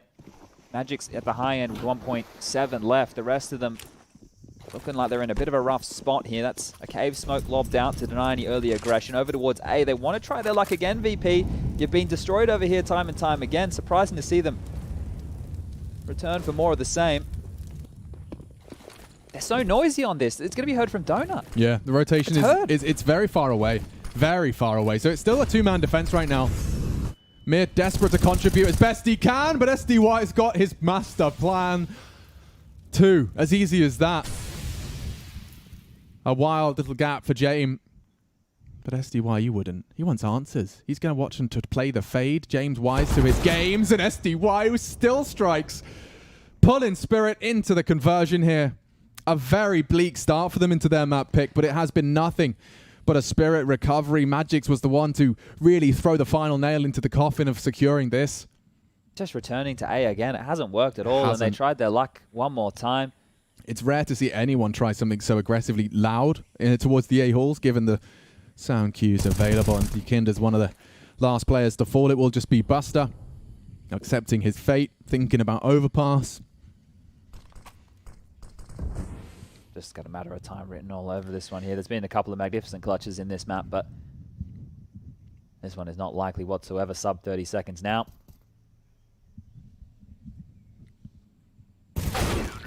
And there you have it. Team Spirit extend play and remind themselves of what they're capable of. It's brutal. Don't forget, likely Astralis waiting in the wings should they convert against the ropes as well. This is a must-win for both of the teams. Team Spirit, VirtusPro off to a third. And showing some resilience there, showing some true strength and ability to recover. Things were looking very bleak. And it's still Spirit's win. Yeah, it's good to see SDY with a massive performance. I think he ended with 29 kills to his name. We obviously had that Magic's clutch as well. In the first map of Inferno, he had a few opportunities that he didn't convert, but that was a beautiful one over there on the B bomb site. And I think that round right there was where it was like, okay, well, this is looking like it's done now, right? So stepping up after that first half, and I think we set expectations quite nicely. This was another, this was a Team Spirit blunder in the first half, right? This was a 1-on-3 that Kicker got away with. So both teams getting some clutches that maybe they shouldn't. And the CT bias of this map, it lives on. It was just, it was difficult, right? When you grab the first half of the game, competitive, right, of Inferno. Then you move into the second half, VP, they run away with things. And then they carry that momentum through here on the start of Ancient. At that point, you're thinking, well, Team Spirit, they haven't come today to compete. They're going to get blown out of the server, and we'll be making this one a 2-0. Like, when this is happening here, Nikinder standing in the smoke on 6 HP and getting a knife kill, you're having to start to wonder. But they did turn it around. They were able to start posting a couple of rounds here, there, and everywhere. 8-4 now, 9-4, and then a 10-5 half is where we finished. It was enough, right? It was enough. And that was even with the VP T-side pistol. They even managed to convert a 3v5 T-side pistol and then lose to the force by going forward. So that's where the wheels really started to fall off. Yeah, I mean, when you saw the scoreline as it currently stands, I mean, with the one pistol, you're looking at 11-5. I think, yeah, there's another one I forgot about. 2 kills on 2 HP. I did forget about that one. That's mental, right? It's crazy to see 2 kills on 2 HP right there from Magic. So if we're looking for impact, like impact on a round like this that started to skyrocket them up to a workable scoreline, there's some of it. This was the 1-on-3 we were talking about. I'm not going to say a thing. I'll let you watch this transpire. That last one is just quick, isn't it? It's sexy. It's sexy Counter-Strike. And this is the lockdown here. It's like, there's really good stuff here from SDY. Tested over towards A quite significantly here. And been grabbing himself a 3rd kill in that round. So, yeah, this sets us up now for what should be a very competitive overpass. And the CIS region, they love a bit of overpass, right? I think that their approach to the map with the slower style, if you want to go back a couple of years and remember the way that NaVi used to approach it, I think we can get maybe a fun 3rd map. Oh, that's true. Yeah, I've got some VP overpass nuggets. I'll put them in my back pocket for now, but they've definitely made an impact to us when we've watched them play their overpass. Yeah, I'm curious to see as well, because like with the AWPers, Degster and Jane both hitting shots, so they're massive components. We know the Buster likes to do some secondary AWPing over for their side of things, so it is going to be a really, really good map coming on up. 29 at the end of that, by the way, for SDY. We were talking about Kicker and his frags. You can see 24. He was doing everything he could, but I think he had 22 at the end of the first half. Yeah, right. So cooled off a lot in the second, and that's where you were starting to look towards Jame and Nikinder, who were finding openings here, there, and everywhere, but it's when VP were setting themselves up in certain rounds, they were unable to close, right? Losing multiple 1-on-3 situations, just like that SDY round. But yeah, it was a good game. Yeah, it absolutely was, but I do think Spirit may have broken the morale a little of VP as they felt they were within touching distance of securing legend status. Still up for debate. We're going to be seeing who's going to take it and secure a spot at the next stage of competition after our break. We'll see you in a minute.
VP Spirit, and it's not over yet. Overpass required for us to determine who's going to be locking in Legend Stage and who is going to be in that last chance saloon. No one wants to be there. No, the 2-2, when your back's against the wall, this is like a not a free crack, but it's like an opportunity where the pressure isn't going to be as high, As in, like, you know, defeat isn't staring at your ceiling in your hotel room for 6 hours. Yeah. It's just working on the demos. It's a different feeling at the end of the day. I would want to turn the volume up to 11 right now, though, to make sure that these teams both understand that you can win and just get it done today and avoid that pressure.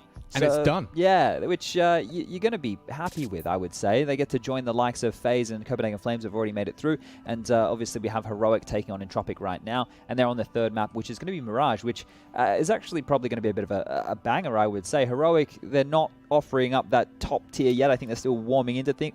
I hope they're still warming into things. But I guess if we turn our attention to this, both these teams winning their own map choices, some individuals stepping up, the AWPers both looking like they're hitting shots. Some of the names like the Magics, the SDYs on one side of thing, actually starting to look good here. So I think as we turn our attention to Overpass, it is a bit of a CIS special in my mind. And I think this is where the mind games will probably continue between both of these teams. Yeah, so a couple of outlining points I want to make is that the VP going to be starting on that T side, I believe. Yeah, if they were the ones who had the choice of map, then I think that Spirit would get the first side. Okay, yeah. So we will get Spirit's CT side, which is where, of course, we just watched them close things out quite neat and tidy over on Ancient. But also just to talk about VP's T side a little bit, you know, there's a couple of trends. This is where you will get to see them. They really will play a slower, methodical game. Kickett's often finding himself responsible for a large part of the map. Like any monster aggressions, short pushes, underpass, he'll be responsible for that and often plays it in a rather passive nature, enabling that map space not to be taken by any aggressive CT moves. If I'm going to be honest right now, I do have a couple of dramas with both teams on the T side. I think some of the decision-making for Spirit on these T sides has been felt rushed. But then on the other side, it's looked like if you are VP, your strat book is 1 page, right? It doesn't look very deep right now. It's not like they have a lot to lean back on, which is a bit of a problem here, especially when you guys noticed on Ancient, they kept going back towards that A bomb site with the same strategy time and time again, and the same result time and time again. So I think Overpass obviously starts to fall more into the same category of an Inferno, where they should be more comfortable. If you can get yourself into more 3v3 mid-rounds, then it's going to be less about the set executes out the gates. So those are some positives that could fall in their favor here. But this is a great third map to find out who we're going to have going through between these two teams. And I want to mention again, now, look, don't think what I'm saying here is 100% because there's so many other fruity results that could happen that could change this. Yeah. But if all the favorites were winning their games today, I believe we would get an Astralis versus Spirit matchup tomorrow. So knowing that that is the team that you might have to play if Astralis beat Pain today as Spirit, you want to get it done against VP now. Astralis are bleeding, but it's still Astralis after all. So that's not the name you want to be going up against in that 2-2 round. Yeah, Dexter looking to be getting himself back into the fray as well. You can see him on your screens there. One of the most recent additions to the long list of CIS AWPers. There's so many. Yeah. You've even got the ones that like in the academy team right now. I'm sure if you're an avid Counter-Strike watcher, you'd know Monacy right from the NaVi Junior team. But there's a whole bunch of them, especially if you were keeping your eyes on the RMR events. They just keep popping up. They're breeding AWPers from that region right now, and I'm sure that Simple has a lot to do with that. Yeah, I think Simple's a good place to start with that. And also, I just think for a region that loves Counter-Strike as much as they do, you do have your greatest idol or best player in the game is from your region and is a beast on the AWP. So that's why you have your team, the random teammates in matchmaking ask you to drop the PVA. Yeah. They love it. They love the AWP over there. Yeah, and looks like we're about to get this one underway here, just making sure everything is sorted.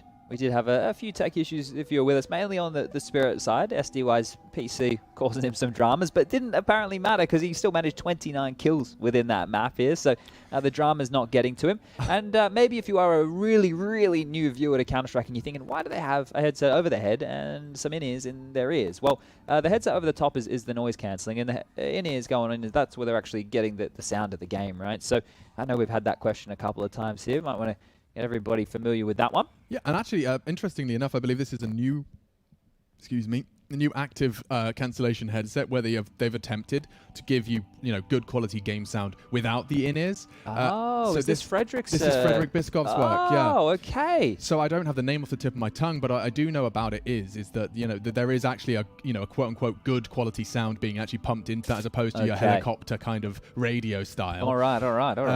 But yeah, I think players also like if you've been doing this so much on LAN with your in-ears, it's just not changing all of that. If you've got a sound card, if you've got sound settings, it can be, and I don't know if I'm just a weirdo, but it can be quite discombobulating. It can make you feel uncomfortable when the game sounds are different. Like if your AK sounds wrong, it's just, I don't know. It's the same with like sound cards and all that kind of stuff. Like back in the day, we would have to hand in all of our gear, and like if you had a sound card or not, like, it was made a lot of changes. But yeah, sound is a huge facet of Counter-Strike. Even from our caster perspective, when you don't hear the game as well as you can, you realize just how much you're learning and how much information you're taking away from your audio cues. Yeah, and I think here is. Well, we look at a map like Overpass as well. It looks like we're getting this one underway. A lot of sound cues, especially around that connector area. And it come into play here, but the fist bumps are in.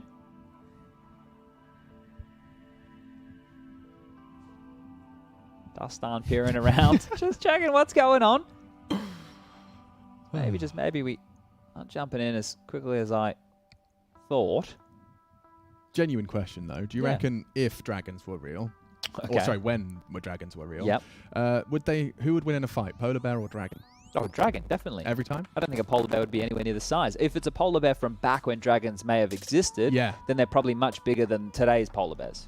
Sure, and I imagine there was probably some like kind of polar bear ice magic, fire versus ice. Oh, okay. Well, you believe in the mythical side of things. Because if there was a dragon, I don't think it would be breathing fire. Yeah.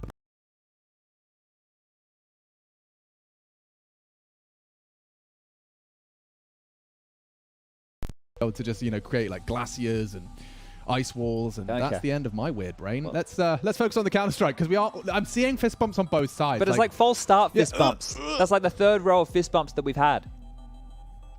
James is talking, which means that maybe the tech issues are done. The lips are moving, and game is live. Here we go. CT side by. Going to be seeing a kit and a couple of flashbangs here for Chopper. That's going to enable them on the retakes or for a couple of Aggie moves on the T side. Kick it with a smoke. Jame the same, and P250 in the hands of Buster here. So Molly and a flash to work with for Jame as well. Magic's aggressive over towards A. Peers on in. Doesn't see a whole lot as we do turn our attention over towards the B side of the map. That's where Chopper and Mira are starting to work on their little project. Peeling on down through the sandbags into the sewer. Basically forgoing the monster push here. I think you'd think this duel favors the USP, gets a glimpse of the toes. Mir did not trim his toenails today. Buster, and well, now is the perfect time, Chad, for you to talk a little bit about Buster and Long. Their relationship is a long one. Yeah, he does like to take space there, and that can either be used to flank or to lock down that site, make things very jarring for the CTs, but more pushes coming through. This time, Connector being searched by Degster, so a lot of info for the CTs. And now they know Buster is could be false info, could be bad info. It's a heaven smoke coming out. Still contact found, and now Flip wins his duel. Magic's up against Buster, and he's gone down too. VP set for success, and they know SDY's in Connector. There's going to be a wide open site, and it is open for business. And that's why the hesitance or the passive nature of the Monster players. James heard this. He's got you dead to right, saved by the chain link fence for a second. It might just the end of that. Yeah, it might even be save the armor and try and save the kit in the flash here. We haven't seen a huge amount of that so far, but it makes a lot of sense here, guys. If you are going to get locked out like this on the CT side, going for the retake and losing everything, not worth it. You're still going to get the loss bonus here on the CT side. And actually, SDY, the door's going to swing on open behind you, my friend. He's heard it. Flit's not looking. The USP shot comes out, and the kill follows through. Kick it will pants SDY there, and it is just Chopper hoping to hold on to this kit. Now, if the armor existed on SDY and he didn't take any damage, for those of you unawares, he can get a bit of an upgrade into head armor cheaper, which is always nice to have in a force buy against, the Mac 10s. And that's not going to be the case. So they do have a kit.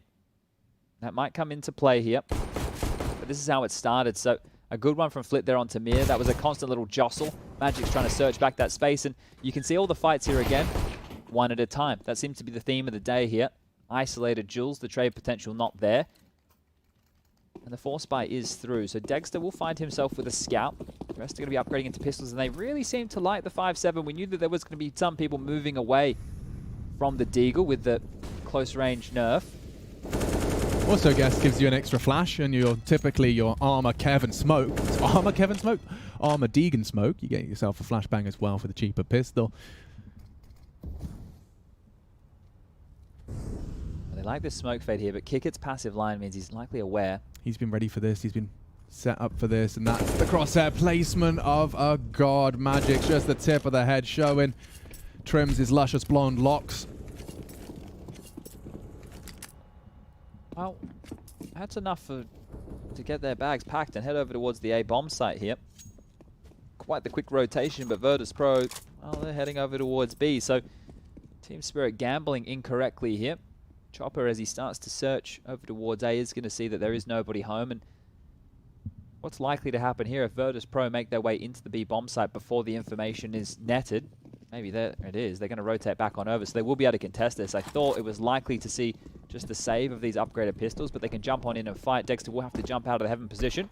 They're into the site. The flash ready for Monster, but it's all going to come down to the timing of this short push. Yeah, and you have to remember who you're playing against here. VP, 30 seconds now. This is a perfect cue. Here Here's it the comes. flash. Yeah, they're going to gobble it up. They're all white. Blind as bats, but still they strike Buster, the bodyguard. That should be it. Dexter just not got the weapon for the task, and yeah, Chopper. A consolation prize of sorts. The HE just taking down the perfect run from VP, but there's the 2-0, the convert, and the third now looms. VP to get this perfect start on their T side here of our third. Yeah, and Spirit actually put themselves in the position to be as competitive as possible. Here you can see again, just a little bit of update of the B stream, and Tropic leading the way 5-3.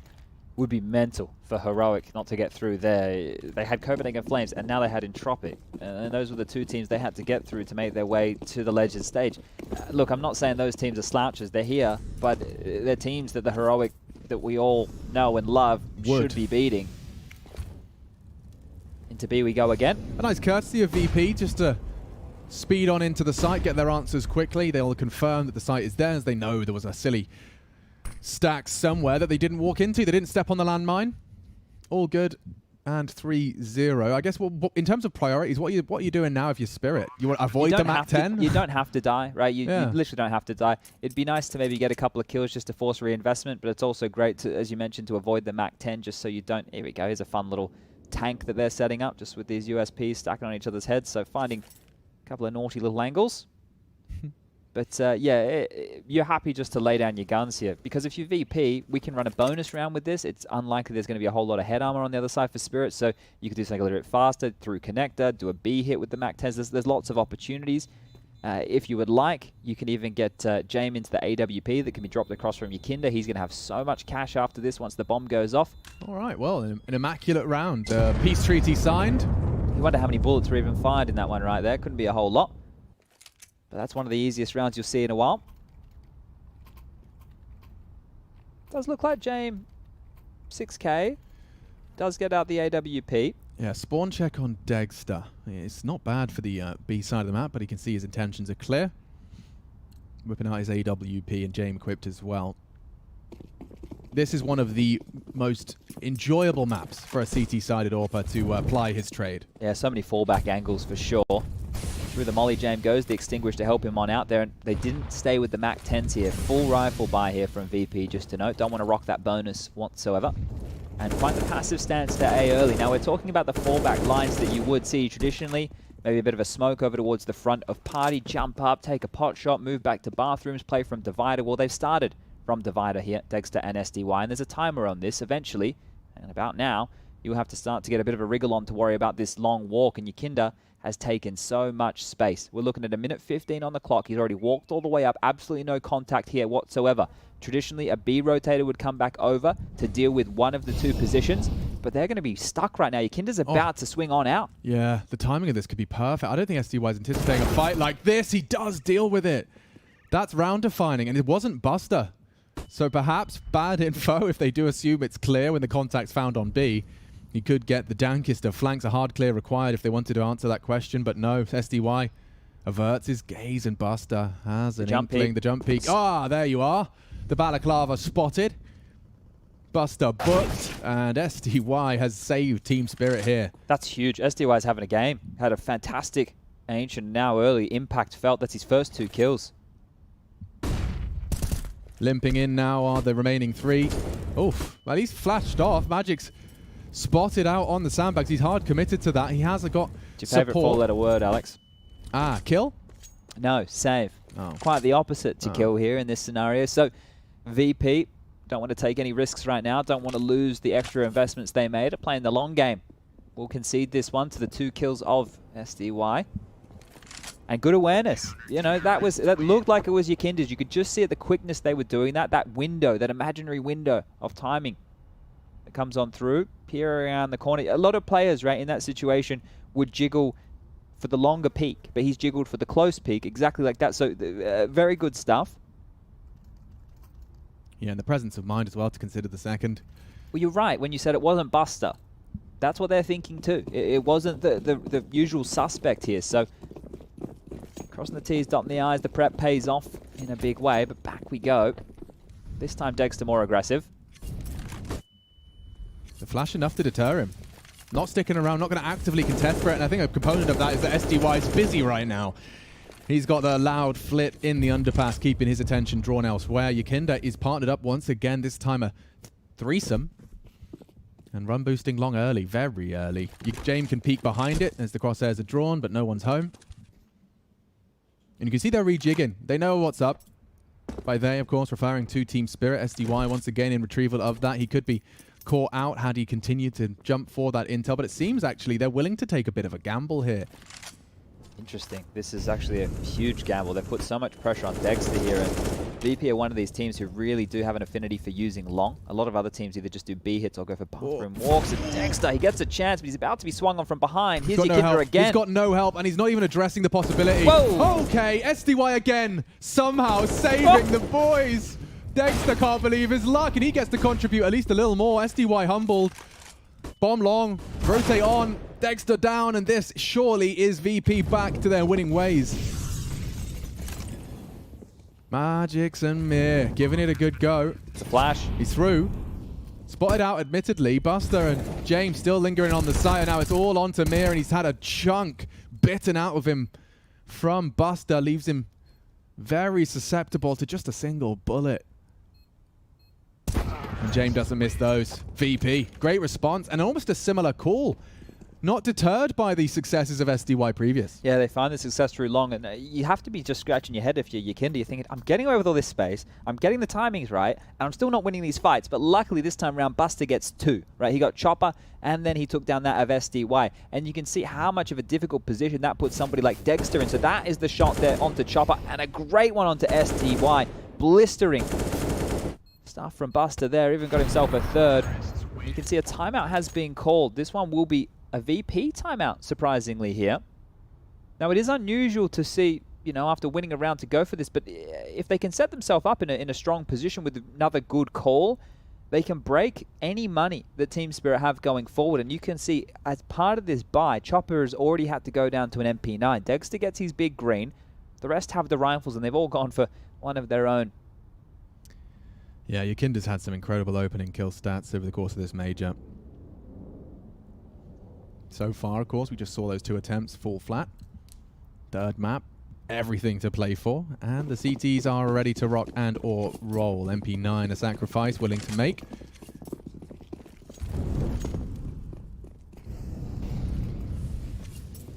Well, this doesn't look like it has as much early intention to it. Out the gates here from VP. No pressure towards long, it's just the default spread flit. Quite aggressive up in connector here, and hearing the util on the other side. As SDY does fall back, James here to assist on the lockdown of connector, and now they're turning their attention back towards the B bomb side, and it is looking to be the right call because SDY, Dexter, and Chopper have all been locking down A with a 3-man defense. That's put pressure on Mira and Magix, who have been standing on their lonesome here for about 45 seconds. And you can see they are really like taunting the CTs here, keeping them guessing. Kickert has thrown 2 Molotovs, indicating there's a presence at Monster. And just as you start to think we should be batting down the hatches on B, Buster smokes up and walks up on Party and Toilets. So with 50 seconds left, they've made the right call this time. It was a misread from Spirit in the previous, of course, isolating Just the one man on the site, a late rotation from SDY, but they've been smoked again, Chad. Yeah, that's going to be fading. That's at the last about, one. Yeah, at about 25 seconds though. So it's usually enough time for VP to operate with, and now